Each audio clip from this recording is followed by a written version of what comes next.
all on its agenda as the party prepares for next week's National General Council.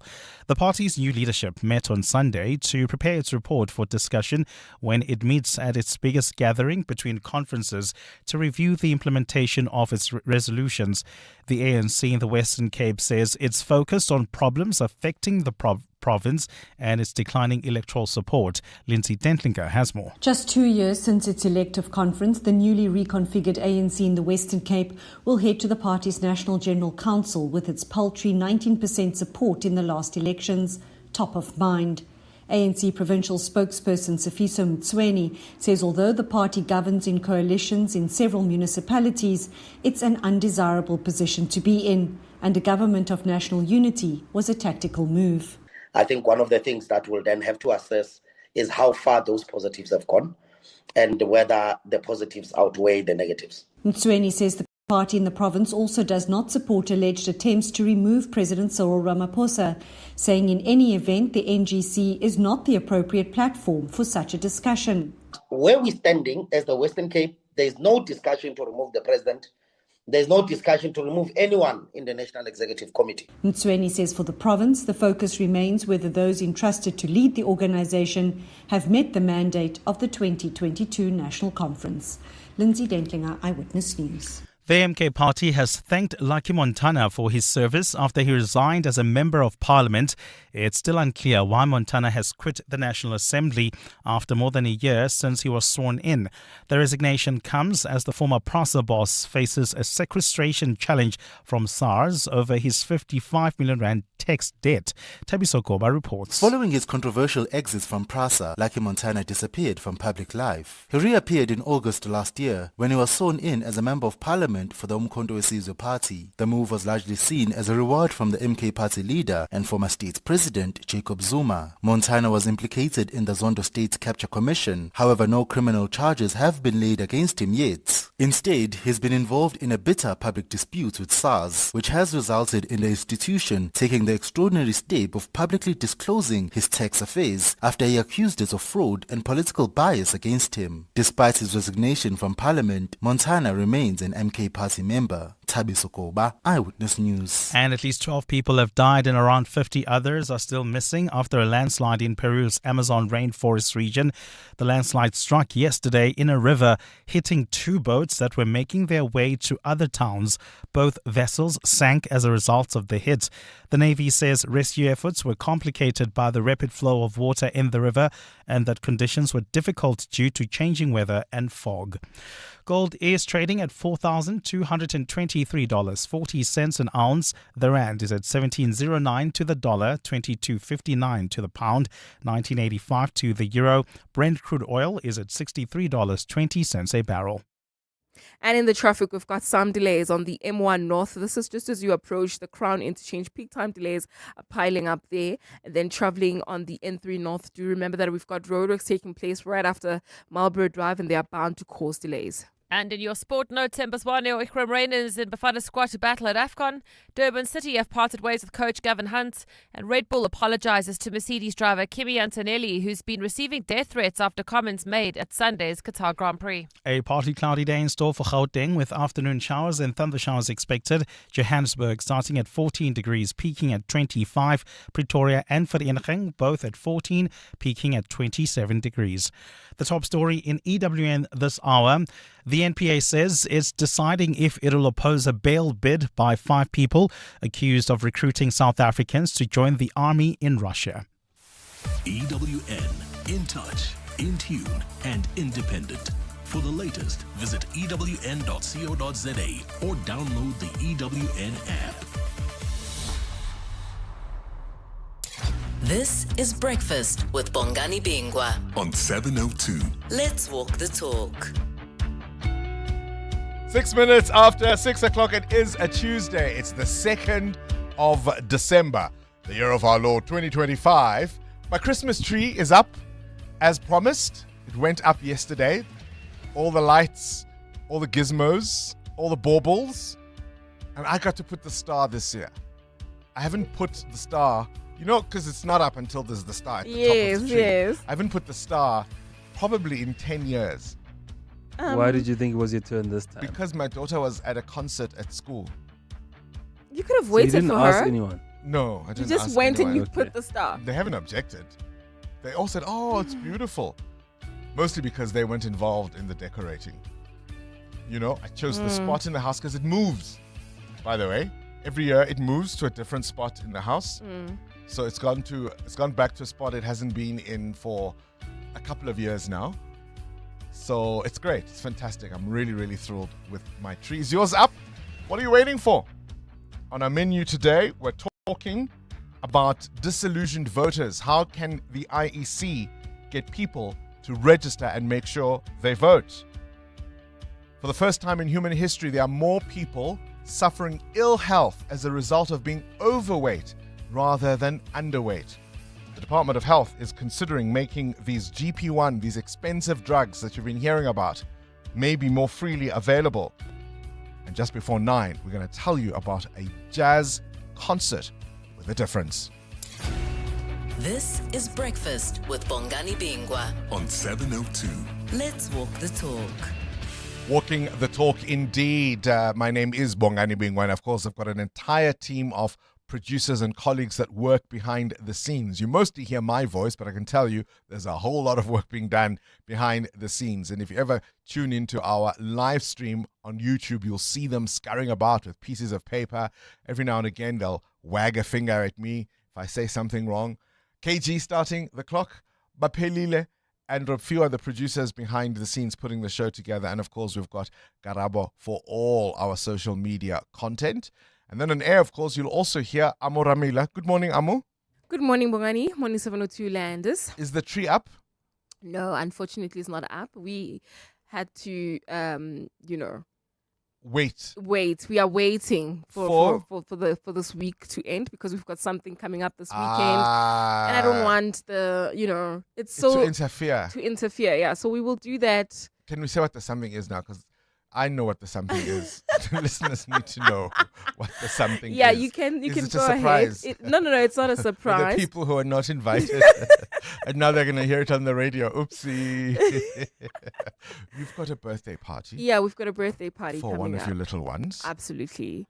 But what does the tree have to do with the birthday party? It's so busy in my house, Bongani, right now. I There's no want time. to deal with one thing at a time. Yeah. Okay, so if you weren't invited to Amo's house this weekend, if you were wondering, will they not? They will. You're not invited.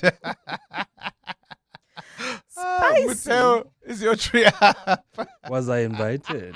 No, I'm kidding. I was invited. The tree is up, Bongani, but we had I delayed the putting up of the tree because I just feel sometimes we get too festive too quickly, and I'm still in work mode. But this year, Hashem, I just... Funny enough, as soon as that tree was up, my mother asked that question yesterday. Uvalile. Exactly. It's time to get festive. I was like, no, I wish.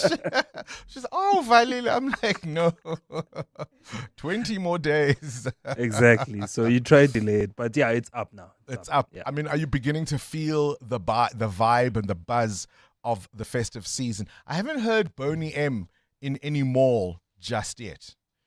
Not just yet. I haven't heard Boney M in any mall just yet. All right, our shout out this morning is a very simple question, but it aligns very much with our big interview a little later on. We're going to be speaking to the National Department of Health.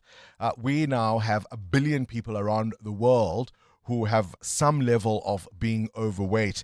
Many of them, of course, are morbidly obese, and it costs in terms of healthcare around the world, billions and billions of dollars because of the related issues that come as a result of being overweight.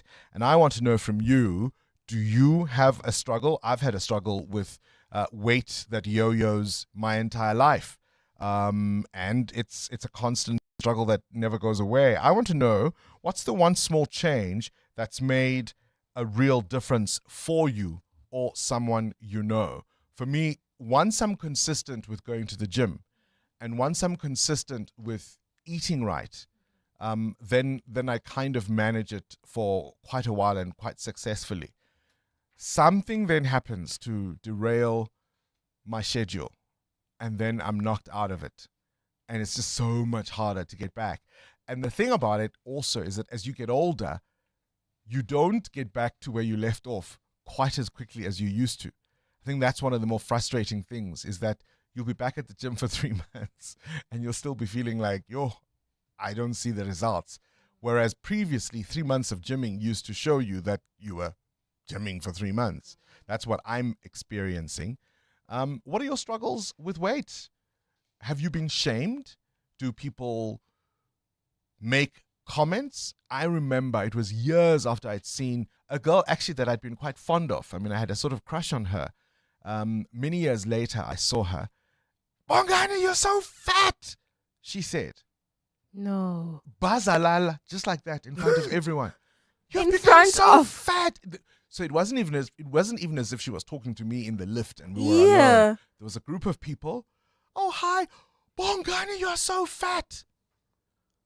Something happened later in life, and let's just say life wasn't that much kinder to her. But no, I'm not waiting for an opportunity to tell her just yet.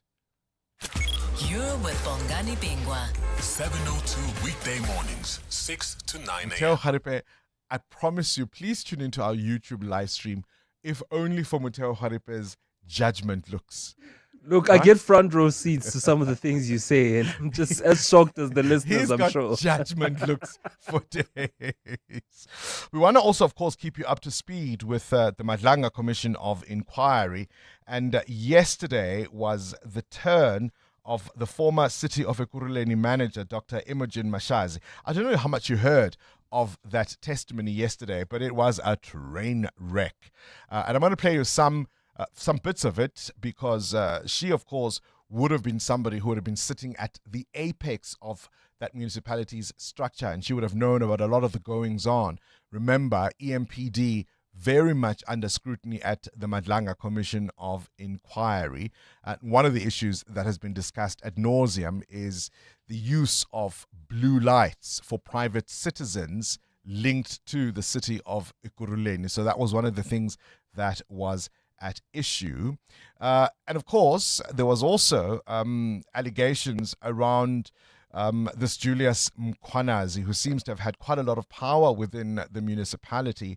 And it's been alleged at the Madlanga Commission of Inquiry so far that it was in fact Dr. Mashazi who was protecting him. He was the one, for example, that I told you some weeks ago was said to have refused to go through the vetting process that everybody else had undertaken to go through, and he refused, and there was no censure for that refusal. I want you to listen to this clip as tensions flare between Dr. Mashazi with one of the commissioners. I think this is Advocate Baloi.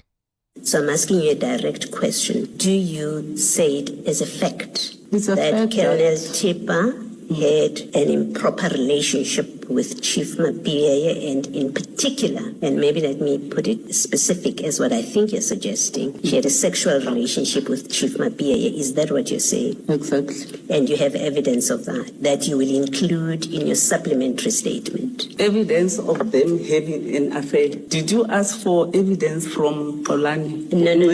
No. Ma'am, did you ask evidence from Nweza when he said, I have extramural activities with Mkhwanazi? I'm asking you the question. You don't ask me questions. I ask you questions. So I have no comment. May I please speak? You're a witness. You have to allow me to speak, and we'll give you the chance to answer.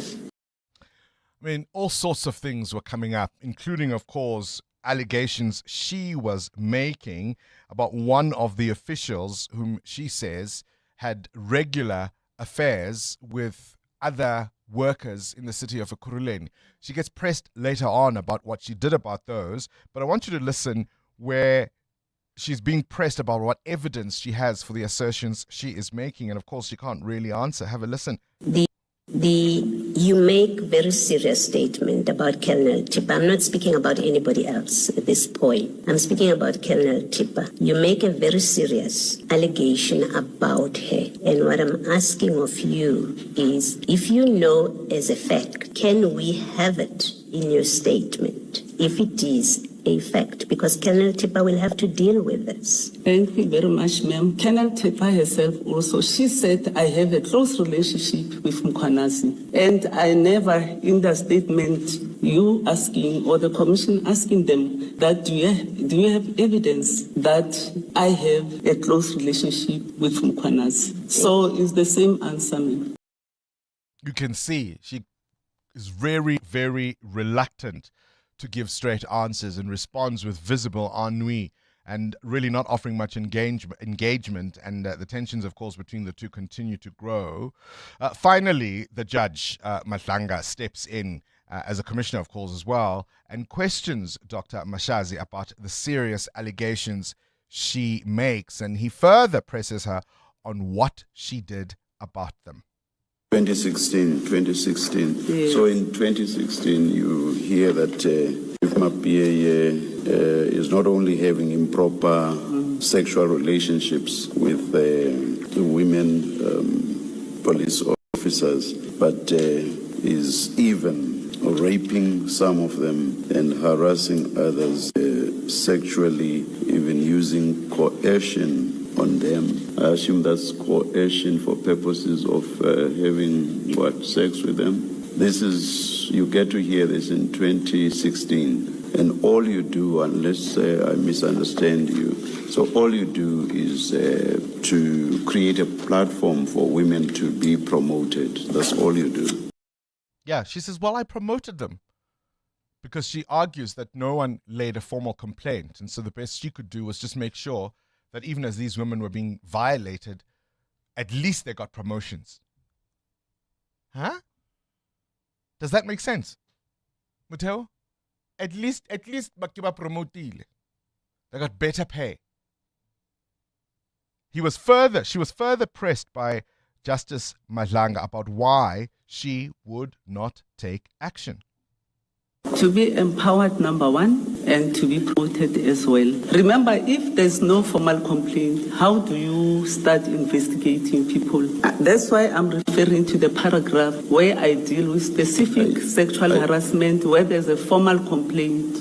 Are you suggesting that as a leader you get reports of such horrendous acts by the chief of police? You sit back and fold your arms instead of being proactive. You fold your arms and say, there are no complaints to me. Why can't you be proactive and do the best you can to get to the bottom of the reports that you have received, reports of such horrendous acts by the chief of police? Maybe it is a foresight from my side, but as an accounting officer, if there's no formal complaint, how do I remember in terms of our processes in council? I must have a formal complaint like I received that there is this thing happening. That was her excuse. That was her reason. I don't know if you watched it, but no doubt you've got some thoughts on it. Do share them on 072 702 1702. Let's walk the talk. 702. Muteo, you've got a question of your own? Yeah, I want to know from you and 702 landers this morning, Bongani, financially, has it been a good year for you? A fair year or one you'd like to forget? That's a really good question. I think I've had better. I wouldn't say it was terrible. Yeah. I've had better. But you've definitely had better years. Yeah. So maybe fair is probably the more accurate answer. Yeah, no, I've had better. Amo? Definitely a fair one as well for me. I think we had a good year. I had fun. I had a balanced amount of fun and, responsibility. So I think it was a fair one. Amo mentions the word responsibility, and that's what also you have to balance. Yeah. Is that as it comes in, there are problems waiting for it to solve. And sometimes they're not your problems. 702. Weather. Including the weather, right? Do you see how much damage this rain has been causing? I was about to say that's what I mean. Yeah. Acts of God. Yeah, partly cloudy day in store for Gauteng. Afternoon showers and thunder showers are expected. Temperatures in Jozi peaking at 25 degrees. Your high in Pretoria and Vereeniging is 27. Bombela is you are facing 28. Bloemfontein 29. Gqeberha in East London 24 degrees. Cape Town has a high of 27. Morning, Bongani. Please tell Mrs. 2 billion that I'm coming to the party. I'm coming to the party. I'm Oscar from Cape Town. EWN Traffic. I put you in such a spot, my friend. Yo. Oh, you did. Oh, you did. Now, this EWN Traffic is brought to you by Outsurance. SMS out to 45142 now, and you could save on your car insurance. If you don't, ask them for 500 Rand. Amo? Well, we've got some delays, Bongani, on the Klipspruit Valley Road. This is in the Orlando area, particularly between the Soweto Highway and Sofasonke Street. Peak time delays here, and if you're traveling along this route, you know exactly what's causing this stop and go along this route. Please do let us know. We are on exit EWN traffic. While on the N1 North, we've got delays between the N12 exit and the Deep Kloof interchange. There's also queuing traffic in Crown City along Main Reef Road. This is due to an accident reported right near the M2 exit. It's causing delays from Crownwood Road. Please be on the lookout there. More updates coming up. Stay tuned. There's more EWN on air, online, and on the EWN app. The Outsurance pointsmen know that every car on the road carries a story. There's a car with a parent shuttling his kids, with a back seat full of chatter, laughter, lunch boxes, and lost shoes. The Outsurance pointsmen know it's not just a car in traffic, it's a regular yet special slice of a family's life. Every story's different, and every story matters. That's why the Outsurance pointsmen have been doing what they do since 2005, in proud partnership with 702. Outsurance is a licensed insurer and FSP. 702. Add your voice. Have your say. Let's walk the talk. Bongani, good morning. You know, I always hear people saying we are being led, as in we've got leaders and true leaders within our midst. But in our country, you know, in recent times, including currently, particularly when you look at the evidence given by the former city manager of Ekurhuleni yesterday, and then many more others, including your CBS, who are occupying very high positions, serious positions, top management of an organization as big as SAPS, fumbling before the nation, clearly says we are not being led. We are struggling with leadership currently, Bongani, and I just wonder, where is our country heading? Joseph Rosley. The problem is, it's not that the answers they've given are incompetent. The problem with any scenario in which you are existing in a fictional or made-up world is that you constantly have to build it as you go along. And so you don't remember some of the parameters of this fictional world that you've created. And so part of what gets these people in corners is that they're not telling the truth. It's not that they're stupid, right? The people who've done really well haven't necessarily been the most brilliant, but you've got a sense of the truth they are telling, especially the witnesses who've come forward with evidence of the assertions they are making. But the people who must answer, who are still trying to create fictions, they come up with implausible explanations. I mean, at one point, one of the commissioners played a video that directly contradicted what Dr. Mashazi had just said. And she sat there applying her lipstick, because what else is she going to do? And so you look at that and you think, how can people who react like this be leaders? It's because of the fictions in which they exist. Start your day with Bongani Bingwa on 702. Let's walk the talk. 25 after 6, things you need to know at this hour. Gauteng's Finance MEC Lebogang Maele is heading to the legislature this morning to lay out the province's 2025 spending game plan. His medium-term budget policy statement will hear which priorities are going to get funding next year and which ones may have to wait. It'll also bring the adjustment budget, which is that mid-year course correction government uses when the economy has thrown some surprises. Not quite the December you had in mind, right? When we were singing Hello December yesterday, the South African Weather Service is calling on the public to take warnings seriously after storms hammered Gauteng, Limpopo and Mpumalanga, damage across Pretoria North and Joburg's East Rand. And forecasters are saying climate trends show storms are becoming more frequent and more intense. And the level 4 alert is proof of that. More hail, heavy rain and strong winds still on the way. South Korean police have arrested 4 people accused of hacking over 120,000 home and business IP cameras and using the footage to make sexually exploitative content for an overseas website. Vicky Turner, standing in for Adam Gilchrist, will tell you about that in the Worldview. Can you imagine? They hacked into people's home cameras and business cameras, and then they turn that footage and they sell it essentially for adult content sites. And you thought whatever you were doing was in the privacy of your home. Next thing, it's all over online. Do you have cameras inside your house? Is that a good idea, I wonder? Joburg Mayor Dada Morero faces a pivotal week, balancing a motion of no confidence in council with an ANC regional conference that could see him toppled from leadership in the city.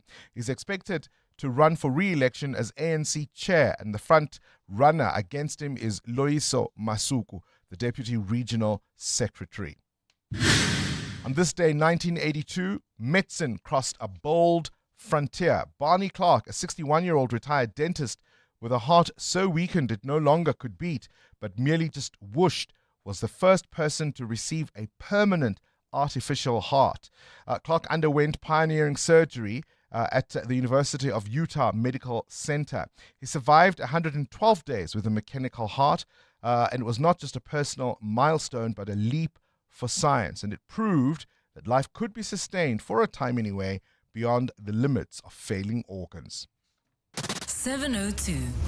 The newspapers. This is Zulu. What's grabbing your attention in the papers? Good morning, Bongani. It is a Brazilian teenager who was killed by a lion at a zoo. So this is what happened. The teenager scaled a 6-meter wall and safety fencing, and he shimmied down a tree into the enclosure in full view of visitors at the zoo. This was during the day when the zoo was busy, and police are saying that this was a deliberate act. And so the lioness name is Leona.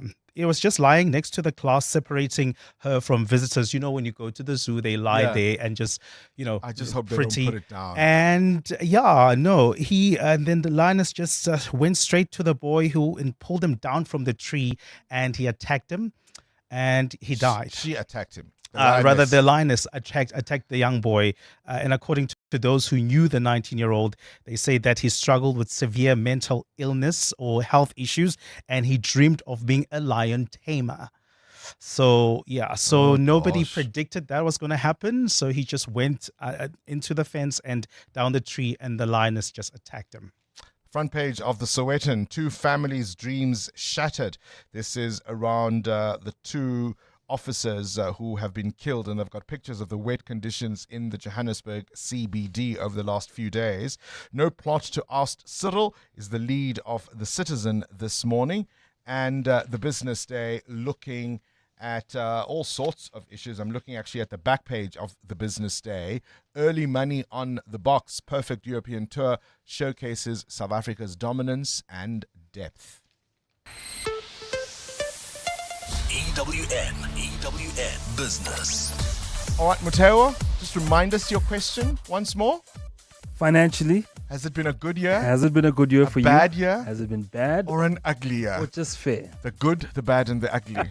Or just fair? What prompts the question? Bongani, 2025 has been an interesting year for consumers in the country. Inflation has gone down, petrol prices remaining steady, and interest rate cuts from the South African Reserve Bank. But money has been quite hard to manage because other aspects of the cost of living have gone up. Water and electricity, for example, are above inflation, making households part with more money. For example, Johannesburg Water increased tariffs by 13.9% effective July of 2025, while Eskom's tariff is above 12%. School fees, something we talk about here on the show off air quite a lot. School fee inflation for 2025 in South Africa was higher than the consumer price index, with private schools averaging 6.9% increases and many government schools also increasing fees above inflation. Average salaries are projected to increase by just 5%, while inflation is forecast at around 3.2%. This, of course, resulting in a second consecutive year of real earning growth. That doesn't mean there's enough cash to go around, though. South African retail sales grew robustly, though, in the third quarter of 2025, with consumers spending 167 billion rand on fast-moving consumer goods. This makes a lot of sense. A lot of people will focus on groceries and household goods. The tech and durable sector, however, shrank 3% due to weak smartphone sales. So people keeping their phones for longer. But where are we spending the money? Snacks and tobacco outperformed. With non-alcoholic beverages like fizzy drinks up 9.3%. Snacking was up 7.7%. I mean, you were talking about being able to keep our weight down. So that's where some of our money is going. Yeah, snacking and tobacco. How to lose weight, right? Those things are not going to help. Where's the rand? 17.09 against the US dollar, slowly gaining on the US. Snacking up nicely. Yes, definitely. Eating at the right part. 17.09 against the US dollar, 19 Rand 85 against the euro, and 22 Rand 59 cents against the British pound. Price of gold at $4,216 an ounce, or platinum at $1,653. Brent crude at $63.24 a barrel. More business after 7. Be safe on the roads, Esfiso Zulu. Say the taxis. That's right. Bongani, the South African National Taxi Council has launched a road safety campaign for the busy festive season. Taxi bosses have committed to conducting roadworthiness checks, safety awareness activations, and visiting taxi ranks frequently. And as people prepare to travel, Santako says it will ensure that it intensifies its presence in all provinces, especially in hotspot areas. Santako spokesperson Rebecca Pala. Santako's president, Mr. Mhlabani Apnatsebe, has emphasized the council's unwavering commitment to commuter protection during the peak travel season. He has said, and I quote, "Our priority is simple and clear. Every commuter must arrive safely at their destination." The festive season increases, which means that the travel volumes and risks will also be increasing. The Eastern Cape High Court has slammed the SAPS for bungling and neglect the investigation into the Highgate Hotel massacre. The court yesterday wrapped up the inquest into the tragedy, ruling that apartheid security forces were probably behind the attack. The court also ruled that the attack was seemingly intended to wrongfully implicate the military wing of the PAC UPLA. But 32 years later, none of the individual perpetrators have been identified. But Judge Denzel Potgieter says the investigation is grossly substandard and may have led to the dead end in investigation. This includes improperly investigated crime scenes, failure to lift fingerprints from cartridges and grenade levers, missing elimination prints, lost ballistic and fingerprint evidence, incomplete statements linking photo parades, dormancy of the docket for over 11 years. The prosecution in the high-profile trial of alleged underworld gang boss Nafees Modak has argued there's enough evidence to draw inference that Modak plotted the murder of top cop Charles Kinnear. Modak's 3-month-long cross-examination continued yesterday in the Western Cape High Court as he answered questions related to Kinnear's murder in 2020.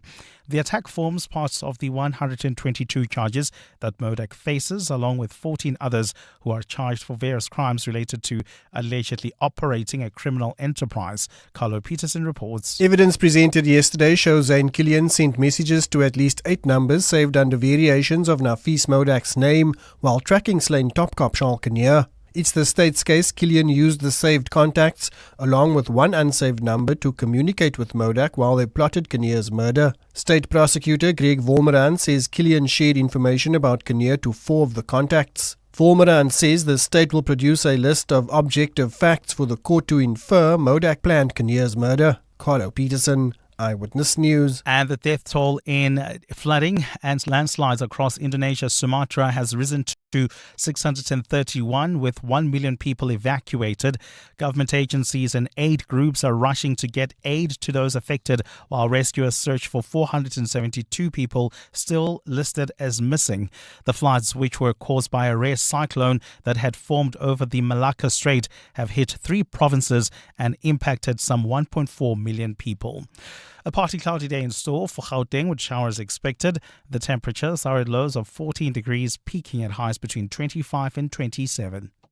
And in the traffic, we've got delays on the M1 North. This is between Boysons Road and Carr Street. And there's an accident reported in the Crown City area. This one is along Main Reef Road, right as we approach the M2 exit. It's causing delays from Crownwood Road. Please be on the lookout. The top story this hour, Santaco has launched a road safety campaign for the busy festive season.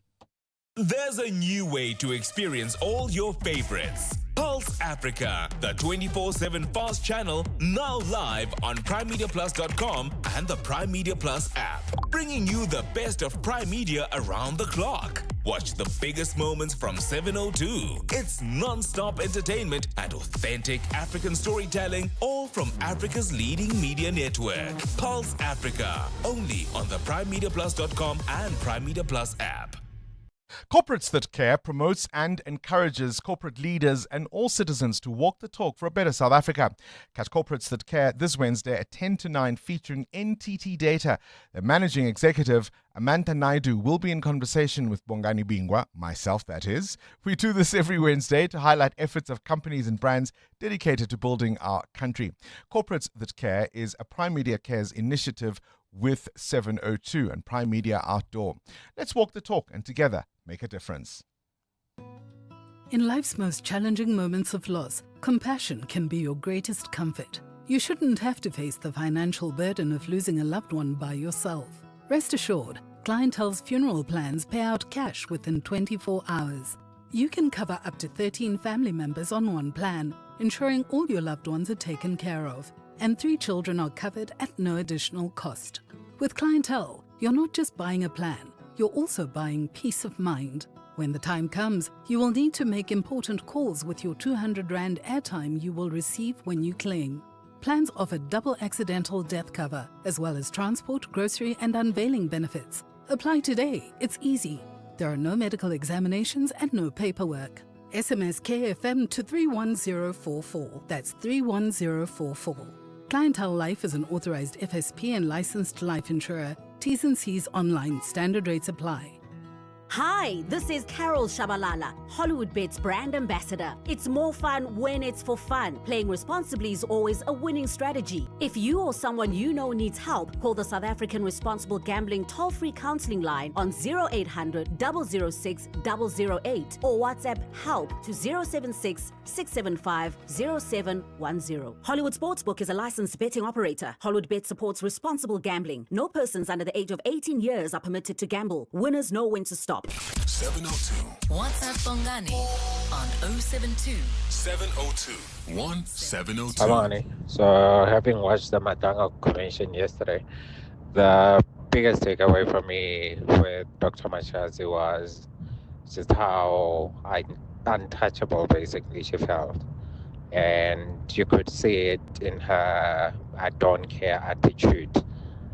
From applying lipstick to being on the cell phone whilst the question was were being asked. But I must give props or kudos to Advocate Zallo in the way she was just handling the questions. And we really have a good advocate there. That's just something that I picked up yesterday. Thanks. I think the problem starts with the head of the house, which is the leadership of the country. If it's not screwed on or switched on, those who follows can be, because he is the example. He is the one that sets the bar high. If he was so strict, or the previous leaders were so strict, none of this will be happening. Thank you. This is Debo from Katleho. Debo from Katleho. And it's a very interesting thought, because coming up, we are going to be having a conversation with the IEC. Many South Africans, almost half of us, are not interested in taking part in next year's local government elections, which is exactly how we end up with the city managers that you are seeing now testify at the Madlanga Commission of Inquiry. Maybe the finger is pointing at the leadership we elect, but also maybe the finger is pointing at us, particularly those of us who are uninterested in participating in the electoral process. You see what I mean? We get the leaders we choose. We've also got to think about that as voters, as citizens.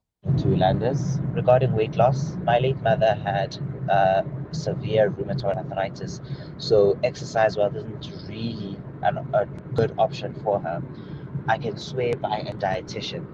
She had access to a dietitian from a public hospital local, and it really did a huge difference to her. She didn't overeat or anything, but they told her what to eat, what to focus on nutrients wise, and it was accessible food because it's someone that works in a public hospital, so they are actually used to people that are not gonna afford couscous or whatever.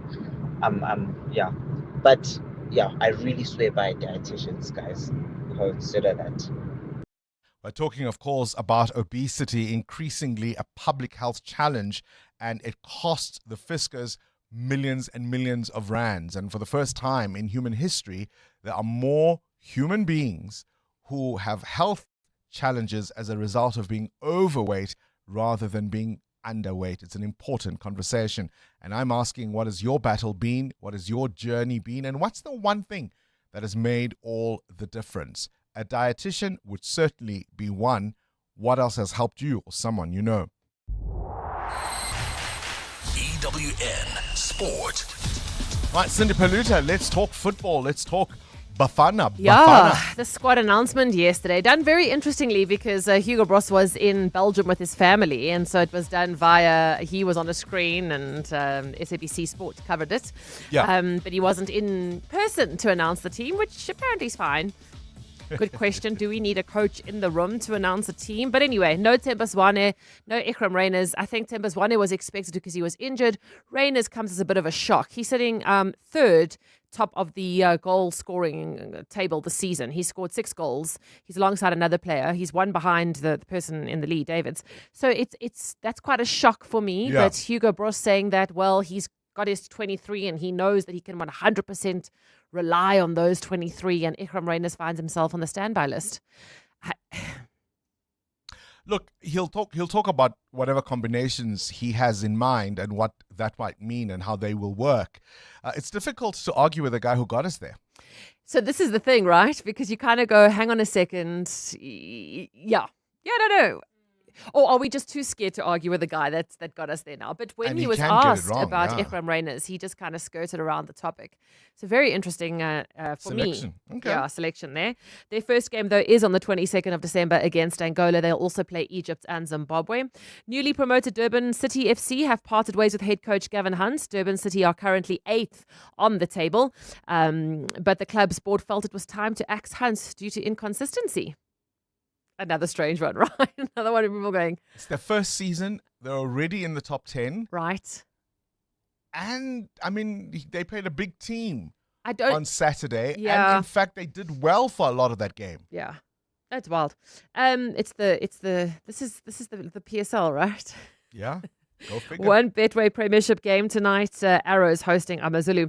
Also 3 games in the Premier League tonight. You've got Manchester City away at Fulham. Bournemouth are hosting Everton, and Newcastle take on Spurs. Newcastle boss Eddie Howe says they can't be complacent if they want to climb up the table this season. The league's very tight this year, and a consistent run of victories can propel you very quickly up the league. We're in a better position than we were, and it, not necessarily in terms of league position, but in terms of points gap and a couple of wins, and we're back to where we want to be. So really key time, because what you can't do is allow yourself to become detached. We know where we want to be. We've got work to do to get there. We really need a run of games where we get positive results. The Blitzbucks have been grouped with New Zealand, Fiji and Great Britain for this weekend's Cape Town Sevens. Ricardo Duarte on finishing 5th in Dubai this past weekend. Obviously, we know we owe us a big performance after the performance we had this weekend, but it's always a blessing and a privilege to play in front of your own crowd and your family and your friends. So yeah, just excited. And Red Bull have issued a formal apology to Mercedes driver Kimi Antonelli. Antonelli's been receiving death threats on social media after Verstappen's race engineer Lambiasi said over the team radio on Sunday that it looked like Antonelli had pulled over and let Norris through. This was when Antonelli went wide on the penultimate lap in Qatar that resulted in Norris finishing 4th and getting an extra 2 points. Antonelli has now changed his Instagram profile picture to just a black circle. Cindy Paluta, Eyewitness Sport. The brainy kids of the Whiz Quiz on 702. Hello, Uncle Bongani. My name is Msutu. I'm 13 years old and I go to Heronbridge College. When I grow up, I want to become a professional rugby player. I can't wait to play the Whiz Quiz. Can't wait to play with you too. Will you walk away with the World Cup 10,000 Rand? 7:02. Coming up at 7:15, the big interview. EWN Traffic. 13 minutes before 7 o'clock. It's early days, but is it a busy start, Amo? It is indeed, Bongani, especially if you're traveling out of Soweto. We've got delays along Klipspruit Valley Road, a stop and go between Sofasonke Street and the Soweto Highway. And then if you're traveling on the Mike 1 North, we already have got peak time delays between Boyson's Road and Carr Street. There's also queuing traffic along the Soweto Highway. This is between Crownwood Road and the M1 Bridge. While traveling in Crown City, that accident is still there along Main Reef Road. It's right near Press Avenue. Delays coming out of Crownwood Road, so please be on the lookout there and expect about a 15-minute hold up. If you can, try to stick on the M1 North if you want to try and avoid the scene. We'll have more updates for you. Stay tuned. There's more EWN on air, online, and on the EWN app. Mzansi, hurry and pick your 6 lucky numbers to play Powerball and Powerball Plus. 73 million Rand in total estimated jackpots this Tuesday.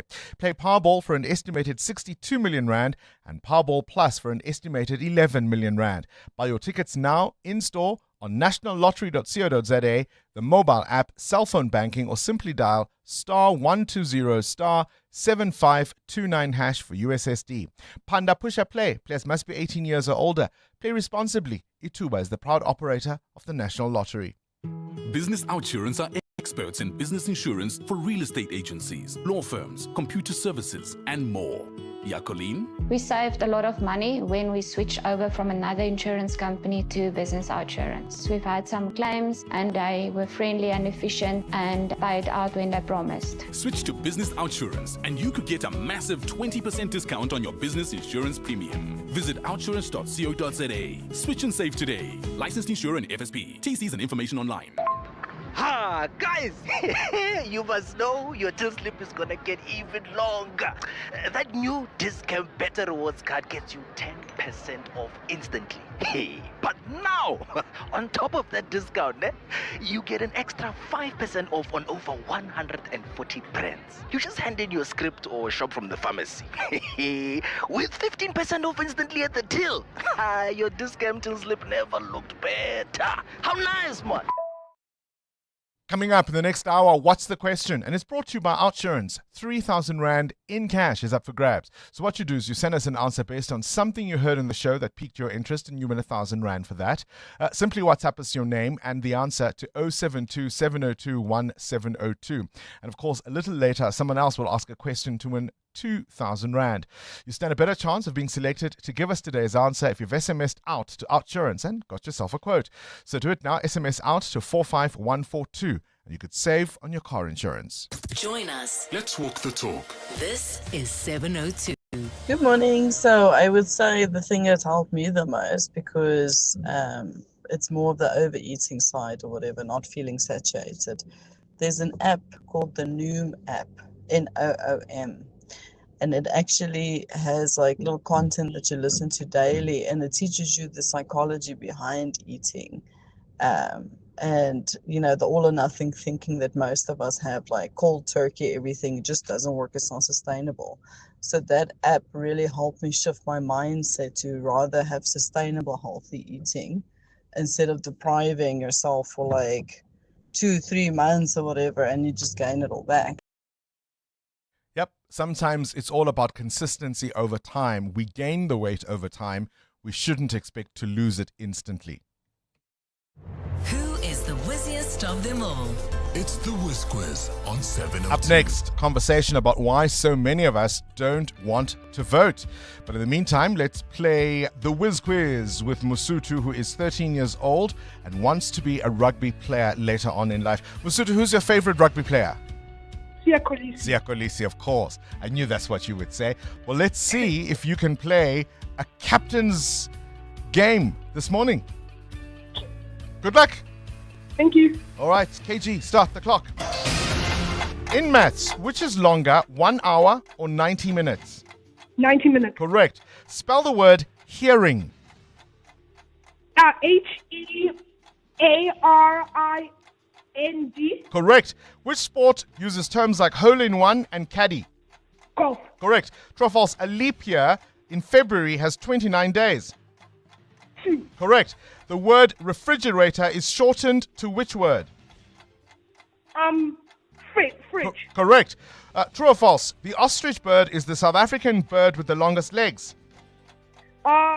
True. Correct. Complete the saying, it never rains, but it always what? Sunny. Pause. On which ocean is the port known as Saldanha Bay? Beg your pardon? On which ocean is the port known as Saldanha Bay? It's on the Atlantic. You did really, really well. I think Siyakolisi would have been very proud of you, Masutu. 600 Rand is what you got. 6 correct answers. I think the rain but pause one is the one that tripped you up a little bit. But nonetheless, a valiant effort. The brainy kids of the Whiz Quiz. On 702. Current events, developing stories, Tough questions. your voice making a difference. This is Breakfast with Bongani Bingwa. So here's something to consider. As you watch the various processes that are underway investigating all sorts of allegations, whether in the police or the judiciary or indeed just in public life, it matters who we elect. It matters who we choose to get into office to be in charge of the country. Why is it then that so many of us who are dissatisfied with the political outcomes are also that uninterested in voting or are uninterested in taking part in the elections? This is the problem the Independent Electoral Commission is grappling with, and their Deputy CEO, Masego Shiburi, joins us now on the line. Always a pleasure to have you on the show. Thank you for your time. Good morning, Bongani. So we've got all these new political parties. The political landscape is changing every election, and yet you're saying that from your numbers, only less than half of us say we intend to vote. Indeed, Bongani, we do long-standing research, and at least since about 2008, both before each election and during voting day, to test perceptions of citizens and voters on a number of things. Ahead of an election, we do what we call a market research, a market survey, to test the opinions of age-eligible citizens in order to determine the nature of messaging that must underpin our voter education drive and registration drives. Consistently, people tell us a number of things. One is that what they believe will shape whether they participate or they won't participate. So external factors only act on a set of beliefs that we hold as individuals. Secondly, that people measure the success or otherwise of a political system by their own circumstances. So grand language counts for very little. People look at their personal circumstances in order to make a determination whether it is worth participating, whether my vote or my participation will result in changes or in my altered circumstances. Fourthly, when people are under pressure or uncertain, they opt for safe spaces, the space of the knowns, and therefore they are less unlikely to go out and want to collaborate with other people. And lastly, that once that sets in, a sense of discernment weakens among voters, so they lose faith easily in all of those things. And that is very distinct from apathy, because apathy just is a disinterest. People are interested, however, there are a number of factors that militate against their participation or continued participation. So how difficult is your job then in convincing people, and maybe I'm even making assumptions here, is it your job in convincing people that there is a direct link between whatever circumstances they may face and the choice to or not to vote? Certainly, we have a contribution to make, but it is not to be left to an institution like us totally. What we should do is to make opportunities available, remove all administrative barriers to people's ability to register and to vote, make the vote more accessible. However, the state must function and people must feel that the state functions, and that speaks to the substantive elements of a democracy. So if people in their lived experiences, in their day-to-day living, feel that democracy as a preferred method of arranging our public affairs has dividends, they are more likely to participate. So in short, we have a role to play, but more importantly, contestants, political parties, and the entirety of the state has a role to play to make people to continue to believe in democracy and elections. Is it naive for people like me to assume that even the opposite ought to be true? In other words, if people are dissatisfied with the outcomes of the political process, that would be sufficient motivation for them to participate, because they may want somebody else in charge of what they don't like.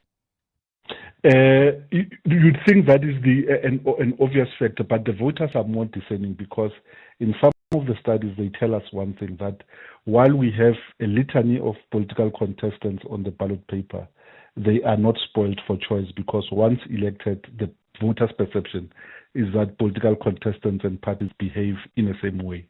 They are inward focused and less focused on resolving things that continue to bother citizens and by extension voters. The prevailing wisdom is always that as democracies mature, populations tend to leave it to the minority to participate in voting, the minority of those who are eligible. Indeed, but if you consider that in a country like South Africa with a difficult past, with the levels of inequality, the state must continue to function and function properly. To alter and affect people's lived experiences. You would think that in our case there is still cause for people to be invested in who they elect into office, the type of state that they have, because the state has a more broad role to play in a developmental trajectory than in the well-established democracies. But in a way, isn't it ironic that you're suggesting that in fact the more the state is perceived as unable to deliver, the more, in a sense, it guarantees the incumbency of those who are failing? A tough question, and can I take the Fifth Amendment on that one? No comment. It might, in fact, be a political strategy after all. The Deputy CEO of the Independent Electoral Commission there talking to us about what he's saying is not quite voter apathy, but the fact that people feel that their circumstances are not going to be changed by going to the queues to go and make your X. That is what the people are saying in the research that they've been undertaking. What are your thoughts on that? Do you feel that there's no point in voting because things are not going to change? And if you are dissatisfied with the conditions in which you live and the leaders that lead you, doesn't that play directly into the hands of those who are failing you? Right? Might a lack of delivery even be a political strategy? Because if people stay away because of dissatisfaction, it benefits the incumbents, the very people who failed you. I'm really, really fascinated by that.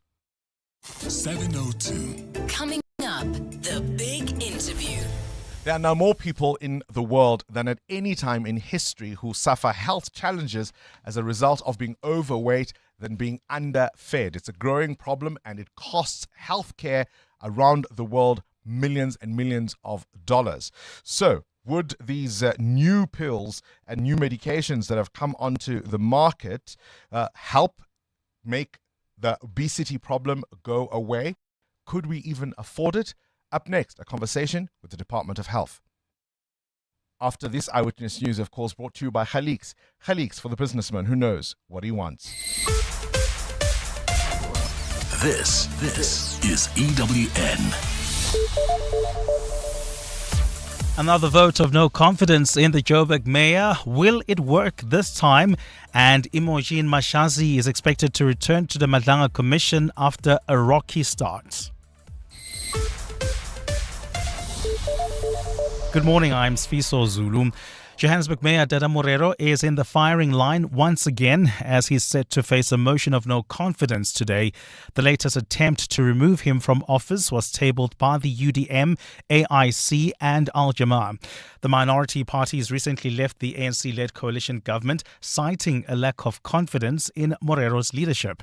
They say their motion is driven by poor service delivery and the mayor's failure to consult coalition partners on important decisions. Alfara Mushwana reports. This week could be a defining moment for Johannesburg Mayor Dada Morero's political career, not only because of the motion of no confidence he faces, but also due to the ANC's highly contested regional conference scheduled to start tomorrow. Morero is seeking re-election as the ANC's regional leader, going head-to-head with the widely supported Loyiso Masuku. However, before the conference kicks off tomorrow, Morero must first deal with the motion of no confidence against him. UDM councillor Yongama Zikebe, whose party is among those that filed the motion, says they have no issues with the ANC itself, but specifically against its mayor. Under Dada Morero's tenure, Johannesburg experienced one of its most difficult periods of administrative instability and service delivery collapse. The council meeting is scheduled to run for 2 days, which means the motion against Morero could extend as far as tomorrow. Alpha Ramshwana, Eyewitness News. The ANC in the Western Cape says attempts to remove President Cyril Ramaphosa from office have not featured at all on its agenda as the party prepares for next week's National General Council. The party's new leadership met on Sunday to prepare its report for discussion when it meets at its biggest gathering between conferences to review the implementation of its resolutions. The ANC in the Western Cape says it's focused on problems affecting the province and its declining electoral support. Lindsay Dentlinger has more. Just 2 years since its elective conference, the newly reconfigured ANC in the Western Cape will head to the party's National General Council with its paltry 19% support in the last elections top of mind. ANC provincial spokesperson Sifiso Mtsweni says although the party governs in coalitions in several municipalities, it's an undesirable position to be in, and a government of national unity was a tactical move. I think one of the things that we'll then have to assess is how far those positives have gone and whether the positives outweigh the negatives. Mtsweni says the party in the province also does not support alleged attempts to remove President Cyril Ramaphosa, saying in any event the NGC is not the appropriate platform for such a discussion. Where we're standing as the Western Cape, there is no discussion to remove the president. There's no discussion to remove anyone in the National Executive Committee. Mtsweni says for the province, the focus remains whether those entrusted to lead the organisation have met the mandate of the 2022 National Conference. Lindsay Dentlinger, Eyewitness News. Former Ekurhuleni City Manager Imogen Mashazi is expected to return to the Madlanga Commission today after a frustrating start to her evidence. Mashazi was grilled about her failure to provide evidence to support claims that she made yesterday, including allegations of rape and sexual harassment of staff by suspended EMPD Chief Isaac Mabie. The former city manager has denied shielding suspended acting EMPD head Julius Mkhwanazi from disciplinary action after he was implicated in an IPID report on fraud and corruption. I deal with a lot of issues, but maybe this one, I did not pay too much attention on it. And US President Donald Trump will bring together the leaders of Rwanda and the Democratic Republic of Congo in Washington to sign a peace agreement months after an earlier US brokered deal failed to stop violence. Trump met with the two countries' foreign ministers in the White House earlier this year and has since boasted that the Democratic Republic of Congo is one of the number of countries where he has ended war. But violence has continued with both sides blaming each other, and it's not immediately clear how different the presidential level agreement will be from the June deal. Rwandan President Paul Kagame last week publicly accused the Congolese government of delaying the signing of a peace deal. The region, rich in minerals that are vital to new technologies, has endured 3 decades of armed conflict, costing hundreds of thousands of lives.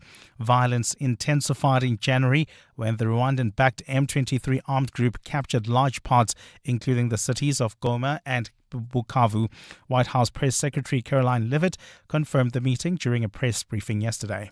On Thursday, President Trump will host the presidents of the Republic of Rwanda and the Democratic Republic of Congo to sign the historic peace and economic agreement that he brokered. Gold is trading at $4,218.20 an ounce. The rand is at 17.09 to the dollar, 22.60 to the pound, 19.85 to the euro. Brent crude oil is at $63.24 a barrel. And in the traffic, we've got a car stuck on the road. It's on the N1 North. It's right near Albertina Sisulu Road, and it's causing heavy traffic volumes. The N1 South is also affected. Please be on the lookout there. While traveling in the city of Tshwane, we've got roadworks taking place along the N1 North right near the Proof Plus interchange, causing delays. And in your sport, Durban City has parted ways with coach Gavin Hunt. Bafana coach Hugo Bross defends his decision to go with youth over experience for AFCON.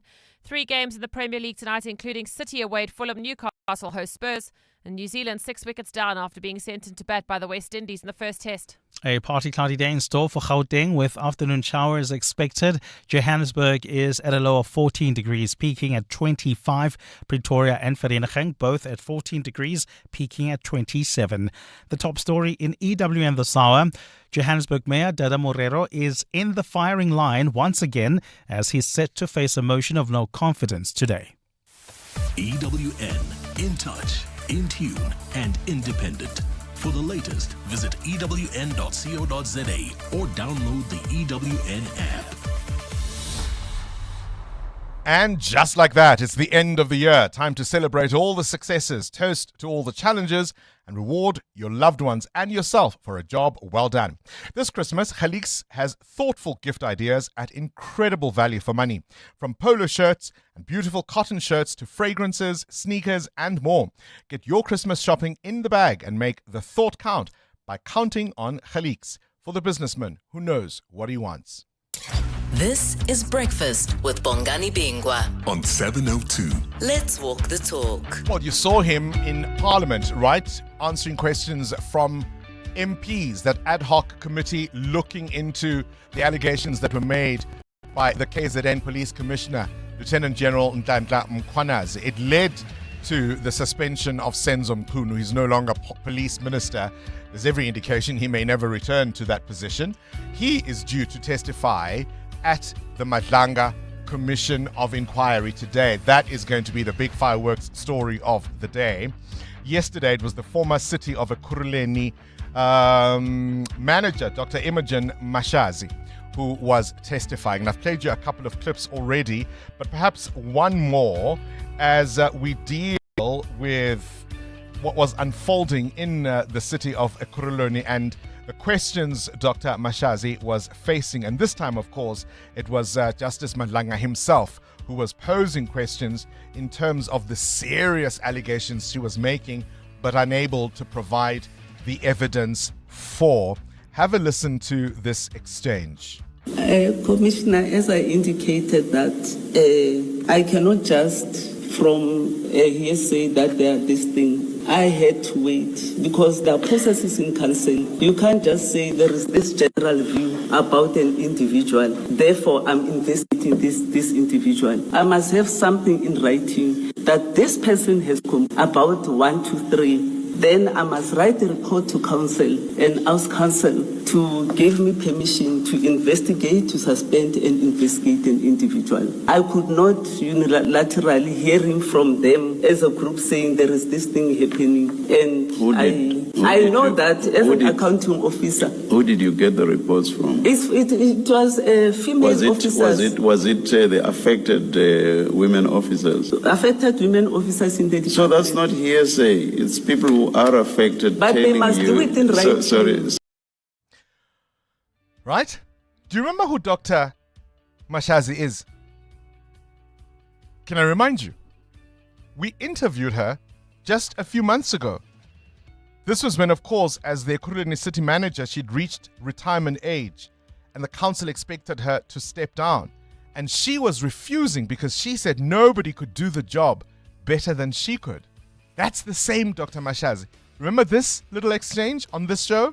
So have I got it right that you are meant to retire at the age of 65? The city wants you to go, but you don't want to leave. Do I have it right? No, you don't have it right. I'm retiring. If you recall very well, I think it was all over the show. I had my final engagement with the officials in May. I think the date was the 7th of May, where I indicated that I'll be retiring end of July when I'm reaching 65. The notion that I do not want to retire, it is not correct. What is a challenge around the whole thing? Council took a resolution where they acknowledged that I must retire at the age of 65. But unfortunately, they put a clause where they're saying I must take special leave for the 2 months, that is June and July, before my retirement. And I was baffled by this resolution, because when you put somebody on special leave, it means this person has some allegation of you've investigated the person.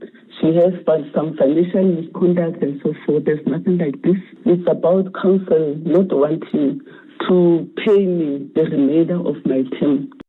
That was what she said when we spoke to her. So we've got a little joke or challenge as the team.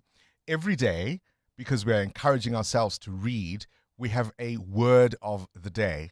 And the idea is to drop that word in conversation very casually in a way that is not noticeable. And today's word was insouciant, because that really was her attitude yesterday. Somebody who, as the young people would say today, was unbothered. She had not a care in the world, as she testified there. Someone even texted me that he noticed she at no point referred to the commissioners, the advocates who were placing questions to her, nor indeed Justice Madlanga as commissioners. She was just that uninterested, very insouciant. She was unbothered. This is Breakfast with Bongani Bingwa on 702. Let's walk the talk. Someone who is very definitely bothered is the US president. I want you to listen to an exchange he had with a female reporter about a recent MRI scan that he says he undertook. She asked him what it was all about, and this was Donald Trump's response. What part of your body was the MRI looking at? I have no idea. It was just an MRI. What part of the body? It wasn't the brain, because I took a cognitive test and I aced it. I got a perfect mark, which you would be incapable of doing. Goodbye, everybody. Thank you too. Thank you, Mr. President. Thank you, Right? Imagine that. Imagine our president speaking like that. But it's not the first time he's done this kind of thing, particularly to female reporters. Listen to a montage of questions asked to Donald Trump by female reporters and listen to his responses. Because they let him in. Are you stupid? Are you a stupid person? Mr. President, why wait for Congress to release the Epstein files? Why not just do it now? No, it's not the question that I mind. It's your attitude. I think you are a terrible reporter. It's the way you ask these questions. You start off with a man who's highly respected, asking him a horrible, insubordinate, and just a terrible question. Sir, if there's nothing incriminating in the files, that is just a sample of Donald Trump's recent treatment. That one, he just says, "Quiet, piggy. Quiet." He says that to a female reporter. "Quiet, piggy." For all the faults of our president, thank God his name is not Donald Trump. 702. Up next, the big interview. EWN Traffic. All right, the CWN Traffic is brought to you by Outsurance. SMS out to 451442 now. And you could save on your car insurance. If you don't, ask them for 500 Rand. Amo? Bongani, we've got heavy traffic volumes in the city of Tshwane. This is due to an accident on the N1 North. Roadworks are taking place right after the Proof Plus interchange, causing delays. There's also queuing traffic on the N4 West towards the Proof Plus turnoff coming out of Linwood Road. And if you are traveling on the M1 North, do expect delays between Boyson's Road and Empire Road. There's also queuing traffic along the N1 North. That's in the Florida area. A car is stuck on the road right near Albertina Sisulu Road, causing delays. More updates coming up shortly. Stay tuned. There's more EWN on air, online, and on the EWN app. The Outsurance Pointsman can't help you choose the perfect Secret Santa gift for your colleague, but they can ease the traffic congestion so you get to the shops in time to browse. With the Outsurance Pointsman on the roads for the past 20 years, we can all get to where we need to quickly and safely this festive season. Outsurance really means it when they say you always get something out. In proud partnership with 702, show them some love online using hashtag #PointsmanLove. Outsurance is a licensed insurer and FSP. 702. The Big Interview with Bongani Bingwa.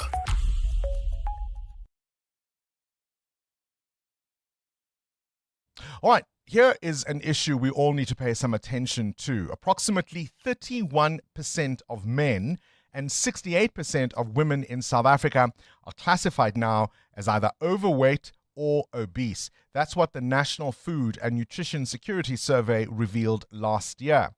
It may change soon, however, with the World Health Organization yesterday issuing its first guideline on the use of GLP-1 therapies for obesity, conditionally recommending them as part of long-term treatment for the condition, which affects more than 1 billion people globally, according to the agency. For the first time in human history, there are more people who are facing health challenges as a result of being overweight rather than being underfed. We've invited the Deputy Director General for Primary Health Care at the National Department of Health in South Africa. Jeanette Hunter joins us now on the line. A very good morning to you and welcome to 702 Breakfast. All right, we don't seem to have her on the line. I'm told we're struggling with the connection. She's in Tanzania. I tell you what, it's an important conversation. Let's quickly take an ad break and we'll come back to her. Let's do that.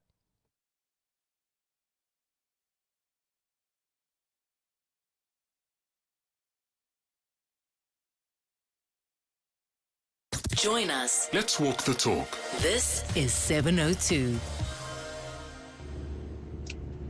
Good morning, Bongani and team. On the topic of obesity, I can tell you what I've done, and it's very simple. I've lost an average of 1 kilo per month this year that has passed, and I've done 3 simple things. Number 1, I reduced my sugar intake by about 80%. 2, I made sure that I get sufficient sleep. That's a minimum of 7 hours per day. And 3, I made sure that I move every day deliberately, and that would be taking extra walks, making sure that I stand up and do a bit of stretching every hour, and making sure that I get into some form of exercise at least once or twice a week. If you do that, I truly believe you could lose weight and be healthier and beat obesity. Cheers. All right, we've been asking the question all morning around this topic. The biggest challenges you have faced with keeping a healthy weight, and what is one little change you've made that has made a difference? As I say, obesity and being overweight presents a very, very big challenge to healthcare costs. We do have now Dr. Jeanette Hunter, the Deputy Director General for Primary Healthcare at the National Department, on the line. Appreciate your time. We understand you're in Tanzania, so the connection took a little while to get through. But thank you for talking to us. Thanks, Bongani. I'm Miss Hunter, and thank you so much for continuing this conversation on overweight and obesity. I love what your last caller just said, and I'd really like to be connected with him. We need to get South Africans like that to be talking to other South Africans about the importance of maintaining a normal weight. Thanks. That's exactly what we've been trying to do this morning, to get people's experiences and to talk about their journeys. And so whether it's a little bit of exercise, cutting out sugar, a bit of making sure that people sleep, those are some of the examples that have been coming through. Very, very encouraging. Now, let's talk about the World Health Organization. They are essentially giving recommendations for these new GLP-1 drugs as a way to deal with long-term obesity. What is South Africa's position on that? So we welcome the guidelines because it's a conversation. It's a start of a conversation about adding another facet to our toolbox. Our current toolbox is health education about eating eating properly, about exercise, and also the legislation that we have, the advertisement of unhealthy foods to children. We are in the process of trying to pass legislation on front of pack labeling so that labels about food content is really visible at the front of the pack, and that the font size is also makes those messages more legible. And then, of course, what we're very proud of is a partnership that we have with Parkrun South Africa for the past 18 months. And the Department of Health, together with provincial departments of health, specific role is to get park runs into the townships. And we've just had our second success. The first one was assisting the Western Cape government with reopening a park over there. And then the second one is here in Gauteng in Meadowlands. Look, I appreciate all those interventions. I specifically, though, because of these guidelines that have been issued by the World Health Organization, I want to focus a lot on these GLP-1 medicines because there are all sorts of beliefs and narratives about them. And so if the WHO says pretty much go ahead, we thought we'd get someone on the line from the Department of Health who can talk about what our approach to them might be.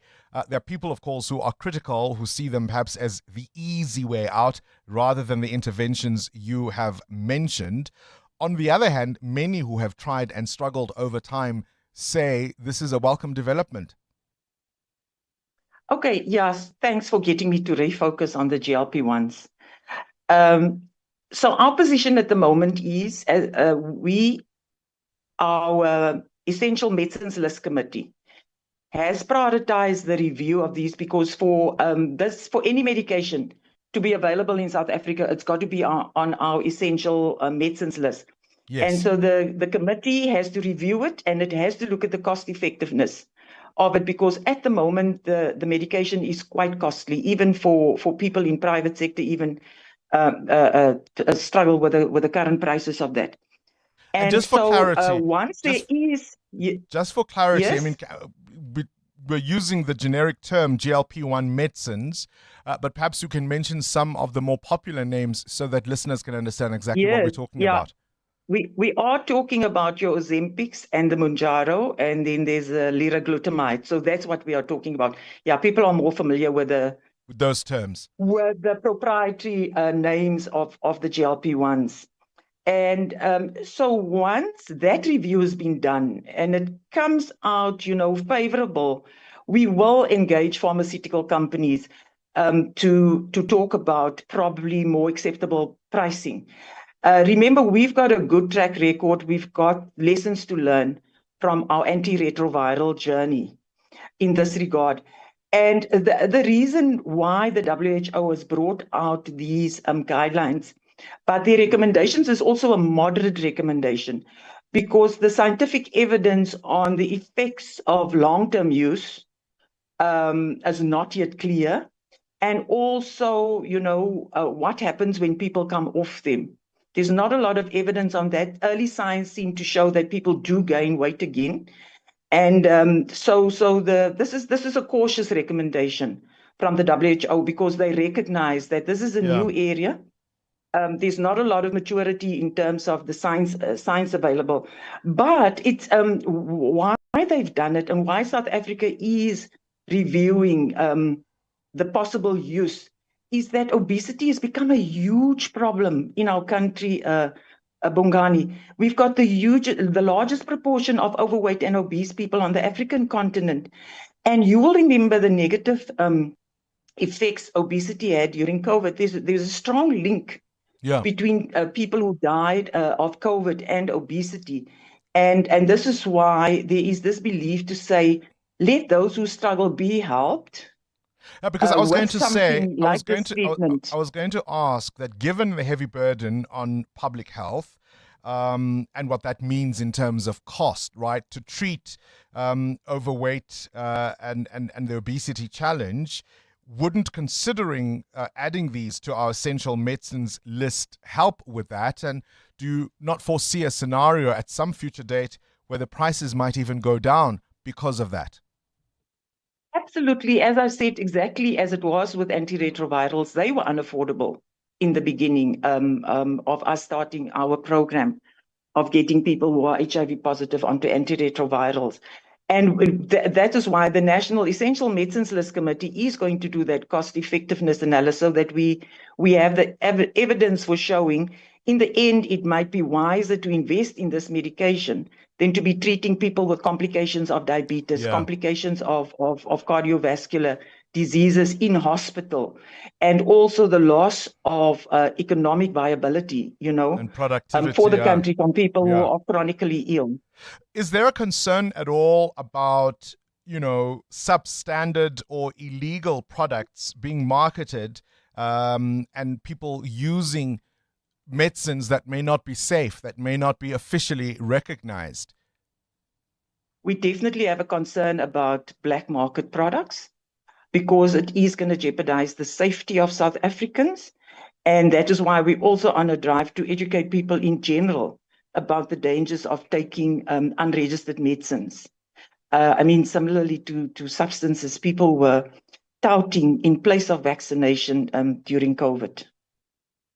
Appreciate your time, Ms. Jeanette Hunter, Deputy Director General for Primary Healthcare at the National Department of Health.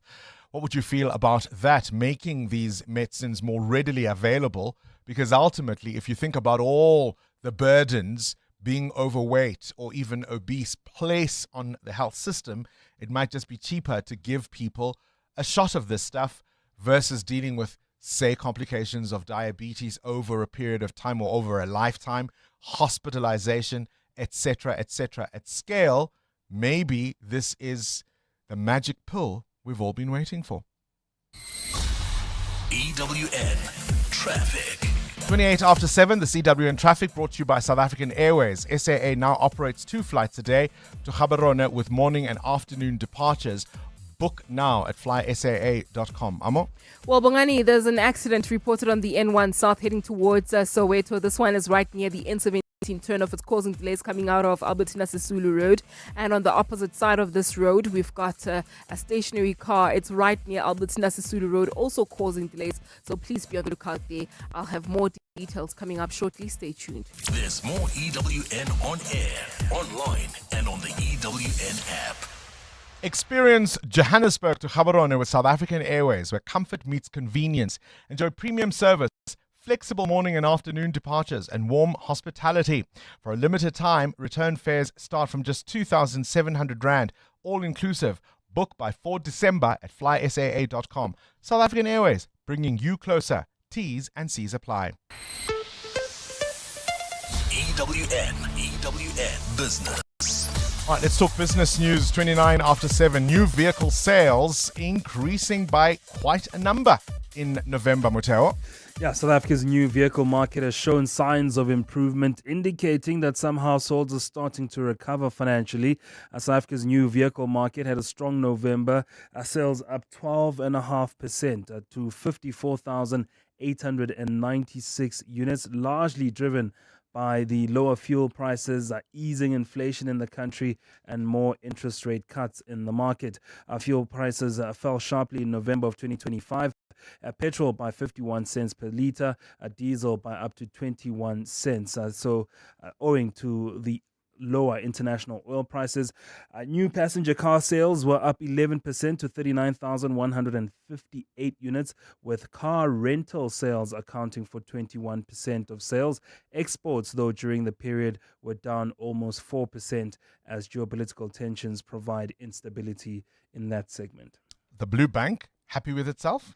Happy with itself, closing off the year on a strong note. Standard Bank says its performance is on track, with banking revenue and net interest income are growing to the mid to high single digits.